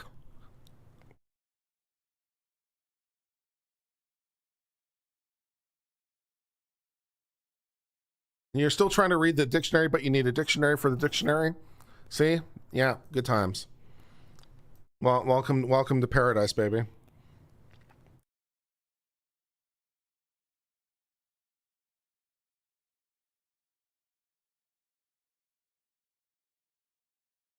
Let's see what else we got. All right, did we already do the story or not? Why didn't I do the story? I like the story. Yeah, I'm not sure why. So one of you guys distracted me. This is one of your guys' faults. I'm not sure who, but it's definitely one of yours. All right. An Alabama police officer was disciplined after he arrested a woman for refusing to show ID. We were going to cover it. I even previewed the story at one point, but we just didn't cover it, and then I moved on to other things, and I'm blaming you. Now, I should press on. I should note, before we press on, that your mileage is going to vary substantially depending on what state you're in and the circumstances. So before you get all excited about refusing to show ID, I'm just saying, your mileage is going to vary somewhat, okay? So, look into it for yourself. A police officer in Alabama had been disciplined after he arrested a woman in her home, at her home. She was at her own home. See, that's a big problem too. That's another problem. Yeah, that's an issue. City lawyers have condemned the arrest of Twyla Stallworth, 40, and ordered the entire police department to receive additional training and constitutional law. How about don't arrest people without probable cause? That's pretty easy. Stallworth had called the police to her home on a noise complaint, she said, because her neighbors were playing music too loudly. The music stopped when the police visited the neighbor's house, but resumed after they left. She then went out to her car and purposely turned on the alarm to draw her neighbor's attention. Then another neighbor began playing music loudly, and soon the police arrived at Stallworth's home. Cell phone video shot by the Sun and released by her attorney shows the police officer standing at her doorstep asking for identification. She's in her home. Ma'am, I'm not arguing with you. Provide ID or go to jail. She said she refused because she didn't have to provide identification. And she's in her home. So we have many problems. Yeah. Alabama law allows a police officer who reasonably suspects a crime is being committed to ask for a person's name and address, although it's pretty obvious what her address is since she's inside the home, but I digress. But it doesn't say anything about that. Texas law is different, by the way. Texas law says you do not have to show ID unless you are under arrest. But Alabama law, or I apologize, it doesn't even say show ID. It just says you have to identify yourself. Because you're not necessarily required to have ID on you when you're arrested. So how can it require you to show ID if you don't have to have ID on you? See, this is why you can't have a law that says you must show ID, because you're not required to have ID. Unless you're driving, of course. But then again, it's a driver's license. It says so right in the name. So, yeah. So she says, I'm going to jail for not providing my ID. Then they order Porter Hards behind her back because she's being placed under arrest inside her home. Instead, Stallworth walks into her home. So instead of placing her hands behind her back, she walks further inside to her home. The police officer follows along with Marshall, who can hear the background telling his mother everything's going to be okay on recording the encounter. After a brief exchange, Barton warns Stallworth it's her last chance. Now we're inside the home. Then he shoves her down into a couch in handcuffs. She is charged with resisting arrest, obstruction of governmental operation, and attempting to elude. Attempting to elude by walking deeper into her own home, that's a really strange attempt to elude. Yeah. In the video, we got to watch this bullshit, I think. All the charges are being dropped because they're all bullshit. The arresting officer has a clean record, but he made a mistake. Yeah, he violated the law in every possible way. You know? Yeah.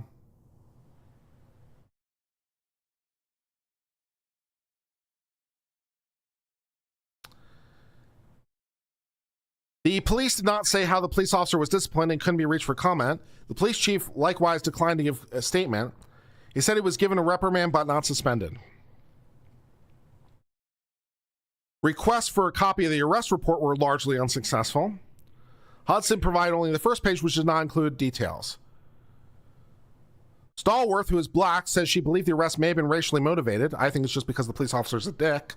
Because police officers love to do this trick regardless of race, by the way. So it may be racism, but it may just because the police officer's power tripping. To be quite honest, because police officers power trip. The city said it found no evidence of discrimination. Okay. Stallworth, who's a real estate agent, says she spent 15 hours in jail before her mother came up with the $3,000 to cash to bond her out. She's saying she's considering whether to sue the city and its police department. Well, she should have a pretty good, decent cause of action. Being arrested in her home. Right? Because normally when we think about 1983, we talk about clearly established, right? But she's inside her home. The police officers went inside the home to effect the arrest. So I'm thinking we're going to be able to find some case law. So normally on a 1983 cause of action, I'm like, good luck. I'm like, yeah, she probably has it. She probably has it because the home is sacred, man. And you went in for some petty ass bullshit. And they're going to hate your ass. Yeah, she never crossed the threshold. Yeah, we had a case like that before, right? Where that exact same thing happened. It's one of my most popular videos on my channel, incidentally. Where that happened. It might be the second most popular video on my channel ever. Was exactly this hypothetical. I forget the exact circumstances, but very, very similar. Police come to a guy's home. The guy is inside his home. I think he was outside the home on the porch, but he goes back inside the home, crosses the threshold. Cop crosses the threshold, comes inside, arrests him. And that didn't work out well for that cop either. So yeah. Yeah, so I think I think she's going to be fine. So she'll be able to sue and she'll win. She should win. You went inside the home, man. Courts are going to eat you alive. Try your qualified immunity on this one, you know?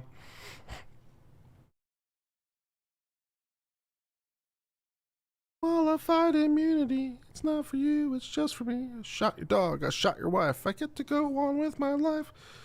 All right, what else we got?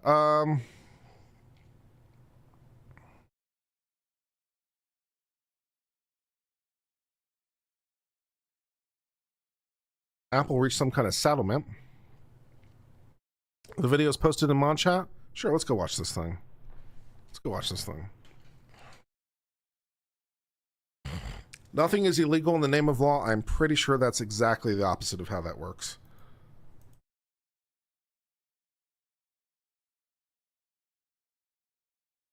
Yeah, let's watch this bullshit.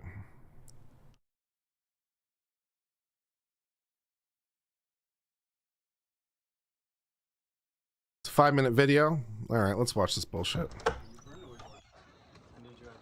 So when y'all go over there and talk to him about his music, do y'all ask him for his ID? Yeah, and he provides it. No, y'all do not. I be sitting right here watching. Nobody asking for his ID. I'm not arguing with you. I'm not arguing with you either. I'm not giving you no. I'm going to jail. Yes. If I don't provide my ID, yes, ma'am. let's do it. I'm not giving you my ID. Turn around, put James Bunny back. This is ridiculous. Hey, turn around, put James Bunny back. You're under arrest. I need to put my shoes on. I didn't ask for Wait a minute, don't you put your hands on me like that. Hold on. You don't push my son. Whoa, hold on, wait. Do not push my son. Don't put your hands on my child. Ma, calm down, please, everybody. Please, calm down, please. Ma, everybody, calm down. I hope he sues her. I hope she sues his ass. Please. Why do you need my ID? Hope she sues his ass. Ma, just Why do you need my ID? Ma, just give him your ID, Ma, Don't, please. no, don't Why say do you need no. my ID? Ma, please call. Ma, Hands off of me. no, it's okay. Ma, it's okay. Get your hands Ma, off it's my okay. face. I am Ma, so it's okay. pissed watching It's this okay, on Ma, her it's okay. behalf. It's okay, Ma. I am so It's pissed. okay, Ma. It's okay. I'm recording. Oh yeah, well the recording will be really good in trial. I'm recording. Fucking ass. Female, dude. Because you're not complying. You need Jesus. It's okay, Ma. It's okay. She's right now. She's under arrest. I ask you to identify yourself. About how Yeah. this Well, going, that's some absolute bullshit. That's some absolute bullshit, man. That cop is going down hard. That cop is going down hard. I look forward to reading that lawsuit. She should absolutely sue. She should absolutely sue. I have to believe that the odds are in her favor, because he went into her home. He went into her home. And she was in her home the whole time, it looks like to me, too. And even if she wasn't in her home, she was still in the curtilage, which still counts. If she was on the porch, it still counts. So yeah, it's like, I think she's fine. She should definitely sue. What a fucking asshole. Grant Barton, you're a fucking asshole, Grant. I hope you fucking get what you deserve, you asshole.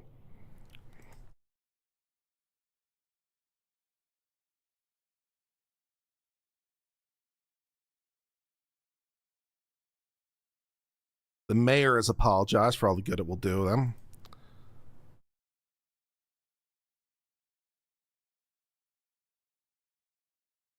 Apparently, the mayor said that there's been additional training. That sounds promising.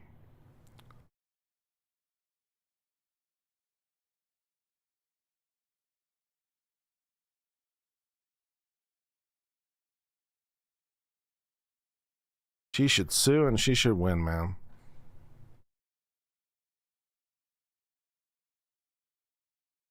Someone says no, they can't enter unless they're worried someone's in danger there. I don't know, but the fact that she's in her home has got to change the analysis. I mean, just massively. So, like, yeah. I don't know. But we'll see.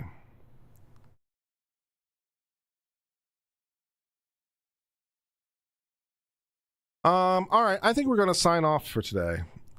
I think we've reached the end of our stream today. I had fun. How are you? Did you have fun? I had fun. I had fun today. Was the audio perfect? No clipping on the audio? Audio levels brilliant? Is everything perfect and brilliant and awesome in every way? We got some U.S. Supreme Court stuff we got to do pretty soon. I think the audio might be available. It wasn't yet available yesterday, but it's probably available now. Zero clipping, great.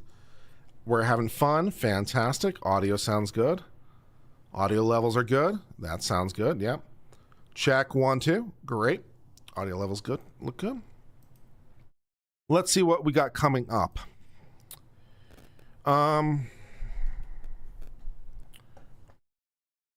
Well, there's one dealing with water rights, which we could do.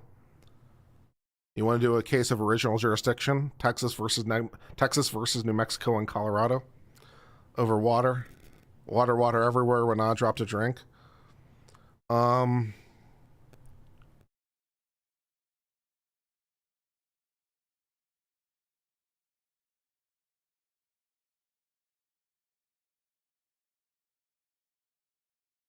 Oh, Murphy versus Missouri, dealing with government request of social media and censorship. Okay, yeah, there's oral arguments available for that one. We definitely have to do that one.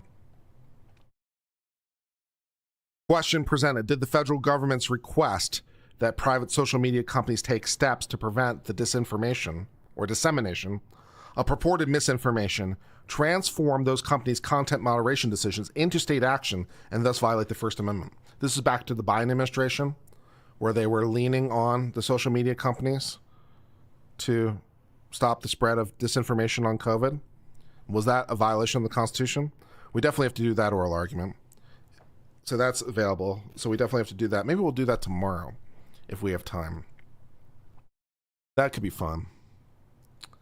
We could also do National Rifle Association versus Vuelo, which deals with question presented is, does a New York regulator's discouragement of companies from doing business with the National Rifle Association after the Parkland school shooting constitute coercive action in violation of the First Amendment?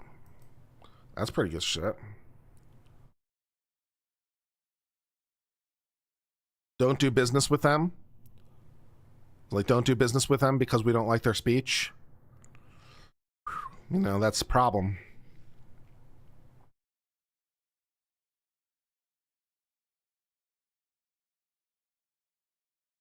What is this case? I don't even understand what this is. What is this case? Facts of the case. This is Gonzalez versus Trevino, which has oral arguments from yesterday. Facts of the case. Sylvia Gonzalez, a resident of Castle Hill, Texas, was elected to the city's council in 2019. During her campaign, she learned of a widespread dissatisfaction with the current city manager. After taking office, she organized a non-binding petition calling for the manager's removal. The petition was presented at a contentious council meeting, after which Mayor Edward Trevino questioned Gonzalez about the petition's location found in her binder. I seem to remember this case. 2 days later, Trevino initiated a criminal complaint against Gonzalez for allegedly stealing the petition. I remember this bullshit. So yeah, so she gets elected to the council. She's not happy with the city manager. She circulates a petition that says we'd really like the manager to be fired, and she submits it during a council meeting, which at this point makes it the government's property, because like it's a petition to the government. But apparently somehow it wound up in her binder somehow during the whole thing, so they charged her with theft. It's like it's for stealing governmental property. That's how petty this shit is. Okay, this is unbelievable. This is max petty bullshit. Okay. Despite an atypical legal process involving the chief of police and a special detective, Gonzalez was arrested and spent a night in jail. She's no longer on the council and has refrained from public activity. Gonzalez, the former councilman, sues Trevino, the mayor, Simmons Wright, and the city for violating her First and 14th Amendment rights. She argues the arrest was in retaliation for engaging in conduct protected by the First Amendment, but she concedes that there was probable cause for the arrest. Okay, that makes life very interesting. So she says there was probable cause, but I was arrested in retaliation. Can you do both those things at the same time? That's an interesting question. In support of her retaliation claim, she cited a decade-long review of misdemeanor and felony data in Bexar County that showed no similar cases. So she was specifically targeted. The defendants moved to dismiss her lawsuit on the grounds of the independent intermediary doctrine and qualified immunity, because we have an independent thing that happened, right? We're pissed at the speech, but you stole the documents. So that's independent intermediary, right? So something happened in between that breaks the chain of causation. And qualified immunity, but the district court allowed the claim to proceed. On appeal, the United States Court of Appeal for the Fifth Circuit reversed. Finally, the outcome was controlled by the United States Court's decision in Nevins versus Bartlett, holding that in general, the existence of probable cause will defeat a retaliatory arrest claim. That's sure what it said, right? Yeah, that's what it said. It said, if you have probable cause, it pretty much kills your retaliatory arrest claim because they're arresting you for a valid reason. That's what the Supreme Court said. The Fifth Circuit noted that Gonzalez's facts did not trigger the narrow exception recognized in that case, under which a plaintiff need not plead lack of probable cause, where the officers had probable cause to make an arrest, but typically exercise the discretion not to do so. Okay, so can the probable cause exception in Nevins be satisfied by objective evidence other than specific examples of arrests that never happened? Like, what would that be, right? So we need objective evidence. And it's like, well, there's arrests that didn't happen. So is that objective evidence? And is Nevins limited to individual claims against arresting officers for split-second arrests? Because that was another thing. Like, it was a technical arrest, but it didn't really last, right? It was an arrest. It was an arrest for literally the moment, but then it dissipated. So, interesting question. The Supreme Court trying to poke at itself in this case. I think the Fifth Circuit was right in light of Nevins. I'm amazed the district court allowed it to go through, to be honest. So, the Fifth Circuit is right in view of Nevins, and now the Supreme Court is poking at itself. It's like whether or not we got our own precedent right. Cool. That's a pretty cool case. Yeah. So, yeah, that's an interesting case. I don't know what the Supreme Court's going to do with that nightmare. I don't know what they're going to do. The most likely thing that they're going to do is kind of ignore the thing. They're going to be like, yes, it doesn't matter that the arrest is valid. As long as they had the most likely thing for the Supreme Court to do is say, as long as they had probable cause, that's all that matters. End of analysis. They're more likely to walk back the exception than broaden the exception. Because if they broaden the exception, well, that leads a whole host of probabilities, right? It's like if they're like, no, under some circumstances, blah, blah, blah, maybe blah, blah, blah. It's like, dude, that opens up a can of worms. It's much more likely the Supreme Court's like, we shouldn't have said that. The exception's closed. If they have probable cause, we're good. As long as they have probable cause of a crime, we're fine. So that's the more likely conclusion, but it'll be interesting to see what they do.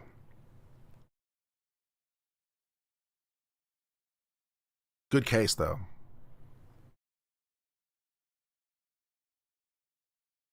Yeah, Pandora's box, yeah. I'm surprised they took it. I'm a little surprised they took it too, to be honest, at this time. I'm a little surprised they took it at this time too. It's like, why would they take it right now? How often does this come up? Not that often, right? So why are they taking it? I don't know. It's like the Fifth Circuit said no exception for you. If they had said exception for you, then it makes more sense for the Supreme Court to take it.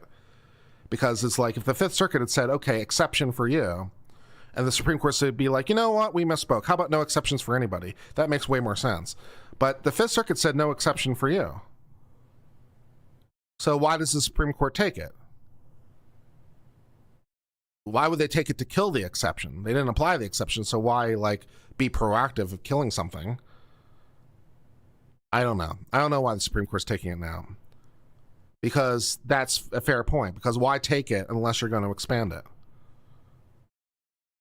But how do you expand it without breaking everything? That's a good question. How do you expand it in a way that makes sense? Yeah. We need to go back. We need to go back and read Nivens. That's what we need to go do and read. That's what we need to do. We need to go read Nivens.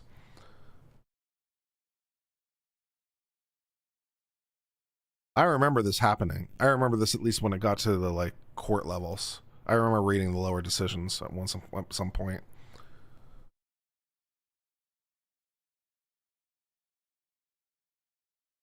So let's see, Nives versus Bartlett. Nives. I'm not sure how we're pronouncing that.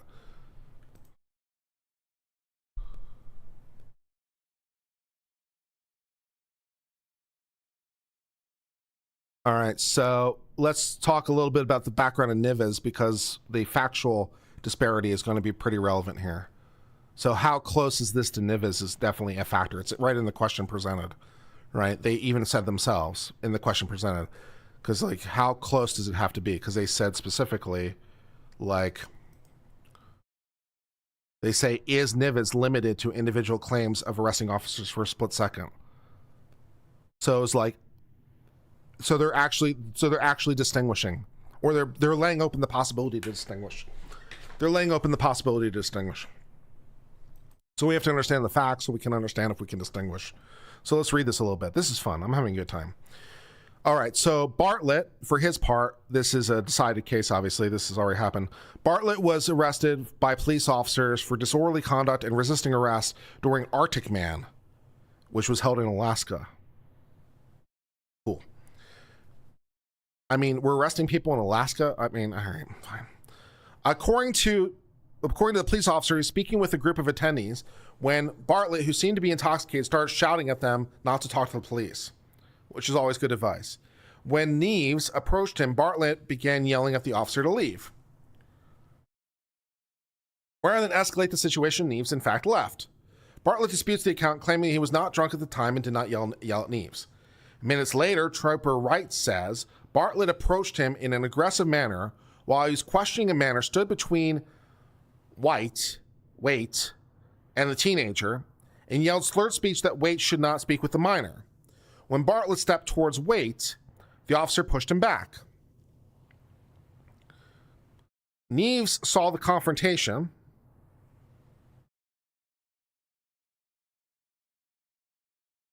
Who's Neves in this situation? Oh, Neves is a sergeant. Okay. All right, so Bartlett's a potential asshole. Neves is a sergeant. Okay. When Bartlett stepped towards Waite, the officer pushed him back. Neves saw the confrontation and initiated arrest. When Bartlett was slow to comply, the officers forced him to the ground. Bartlett denies being aggressive and claims he was slow to comply because of back injury. After he was handcuffed, Bartlett claims that Neves said, bet you wish you had talked to me now. Okay. Bartlett sues, claiming retaliation for violation of the First Amendment by arresting him in retaliation for a speech. In this case, the refusal to speak, which of course includes the freedom of speech includes the right not to speak. So I was arrested for my freedom of speech, namely not speaking in this case. The district court granted summary judgment for the officers, holding the existence of probable cause to arrest Bartlett preclude the claim. Ninth Circuit reversed. It held that probable cause does not defeat retaliatory arrest and concludes that Bartlett's affidavit about what Neves allegedly said could entitle Bartlett to prove the officer's desired chill speech was but for cause. And then they say because there was probable cause to arrest, retaliatory arrest claim fails as a matter of law. Which is, you know, what we've been saying, right? So, yeah, so, okay, this guy This guy is belligerent, possibly drunk. He gets involved in this thing. He is brought to the ground and arrested, and apparently catch and release style let go, I guess. We can read a little bit more about the facts a little bit here on this thing. Let's see. He was apparently taken to a holding tent, and he was apparently released a few hours later. So he was held on the site and then released at some later time. The state only dismissed the charges, and then he sued. All right, so let's see. So they talk about whether there's probable cause. All right. The First Amendment prohibits government officers from subjecting an individual to retaliatory actions for engaging in speech. They must establish a causal connection between the government's defendant retaliatory animus and the plaintiff's suggested injury. And they go on to say some other things, blah, blah, blah, blah, blah, blah, blah, blah, blah.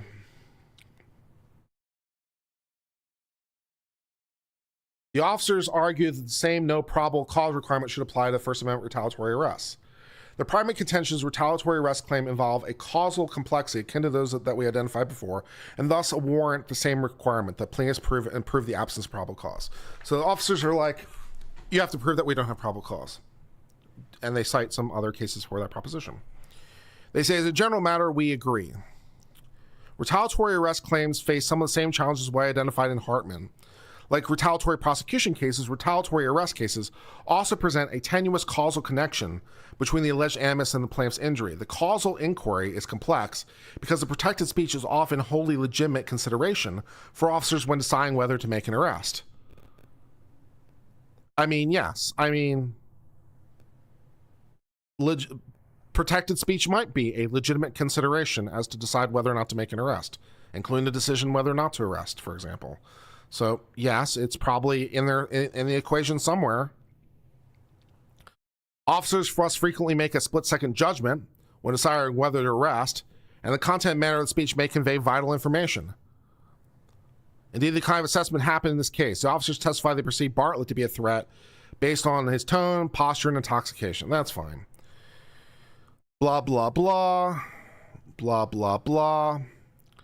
Blah, blah, blah. They talk about a subjective approach, which the Supreme Court has rejected lots of times, right? We don't typically do subjective approach. We typically do the objective approach in this kind of situation. Okay, blah, blah, blah. And they continue on. Malicious prosecution. All right, and then they get to the exception. Although probable cause should generally defeat a retaliatory arrest claim, a narrow qualification is warranted for circumstances where officers have probable cause to make an arrest, but typically exercise the discretion not to do so. In such cases, an unyielding requirement to show the absence of probable cause could pose a risk that some police officers may exploit the arrest power as a means for suppressing speech. For example, at many intersections, jaywalking is endemic but rarely results in arrest.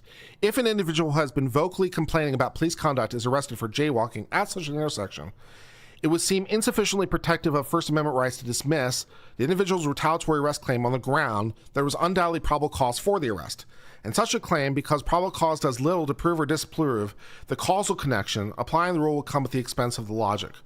For these reasons, we conclude the no probable cause requirement should not apply where the plaintiff presents objective evidence he was arrested when otherwise similarly situated individuals had not been arrested in the same sort of protected speech. That showing addressed the causal connection. That is one fucking narrow exception, by the way, in case you're not picking up on that. Because the inquiry is objective, the statements and motivations of the arresting officer are irrelevant. That is a pretty damn narrow exception.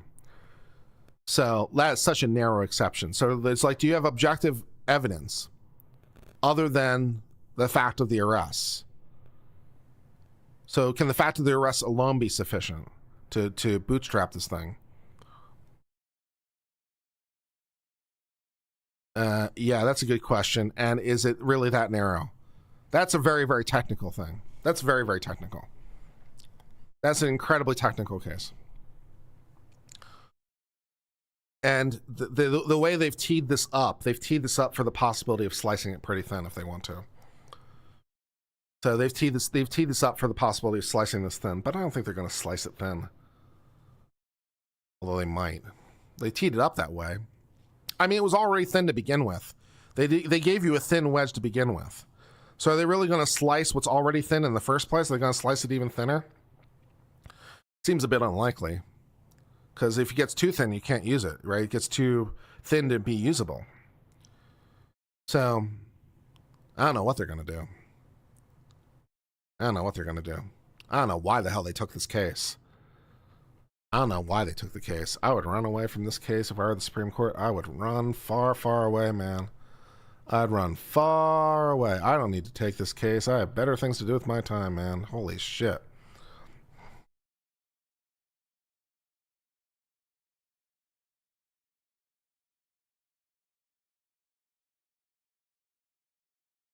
I dig it. Yeah. Yeah, I'd definitely be like, we shouldn't have touched this. We shouldn't have touched this. This is not a good case for us at this time. This is not a good case for us at this time. Yeah. It's an odd case to take. Yeah, it's a very odd case to take because how many cases are there that are trying to fit into this narrow slice anyway? There can't be that many cases. Are there any except this one? Because they wrote the language so thin in Neves. They wrote it so thin. How many cases can there possibly be with a court saying, well, you know, at least we're somewhere in the ballpark of the thing? And even the Fifth Circuit didn't think they were in it because the Fifth Circuit correctly read it as thin as it is. So, like, the Supreme Court is basically like, yes, here's a technical exception. Never use it. Go away.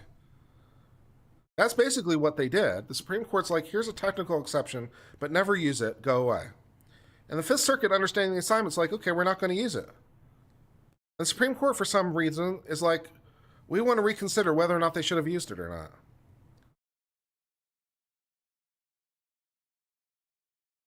Yeah, I don't know what's going on. Who voted for cert? I don't think they release who votes for cert. I don't think they release who votes for cert.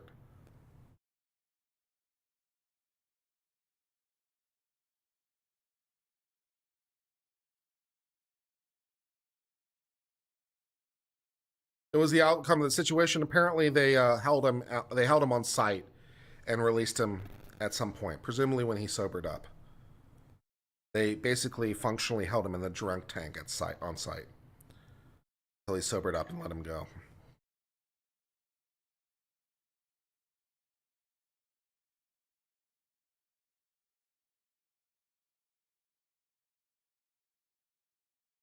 You only need 4 votes for cert, by the way, of course. You only need 4 votes. So I would imagine, you know, you got Sotomayor and Jackson. And who else would grant cert for this case? Well, who dissented in this? Who dissented in Neves?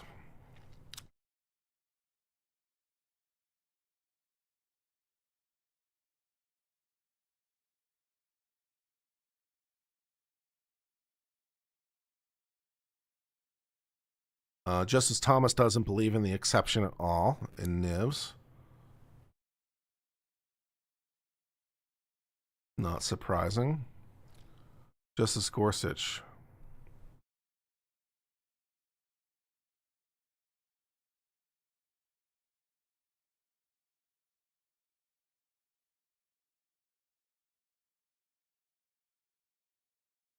Justice Gorsuch might have granted it.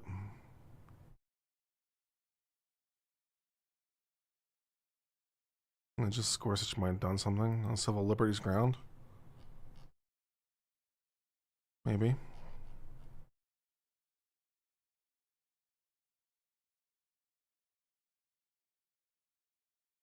Ginsburg is dead. Sotomayor is going to grant cert. Sotomayor, Jackson, Gorsuch. Who else?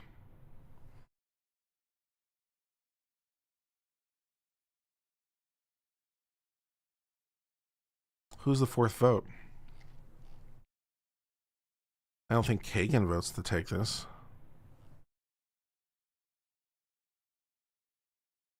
Is there someone else on the right? Would Barrett vote to take this?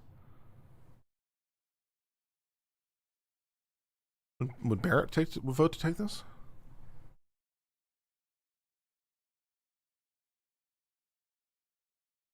I don't have a good sense of Barrett yet, to be honest. I don't really have a good sense of her yet. Hey, maybe Barrett's the fourth vote to take this. Yeah, I don't think Kagan votes to take this at this time. So Sotomayor, Jackson, Gorsuch, and Barrett. John Roberts doesn't vote to take it. Alito doesn't vote to take it. Thomas doesn't vote to take it.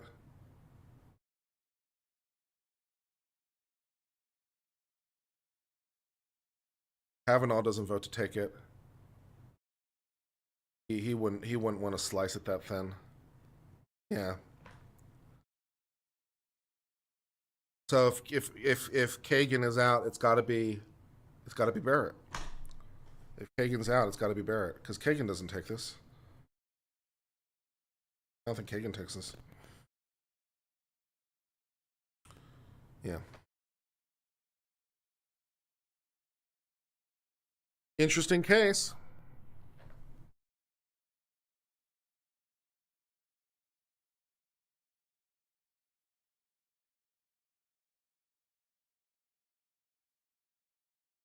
All right, I'm going to sign off for now. Hey, you bought a mug. Hey, thank you very much. Thank you for buying one of our merch things. We do like people who buy our merch. Thank you for buying a Learning from the Misfortunes of Others. I hope it makes you very happy.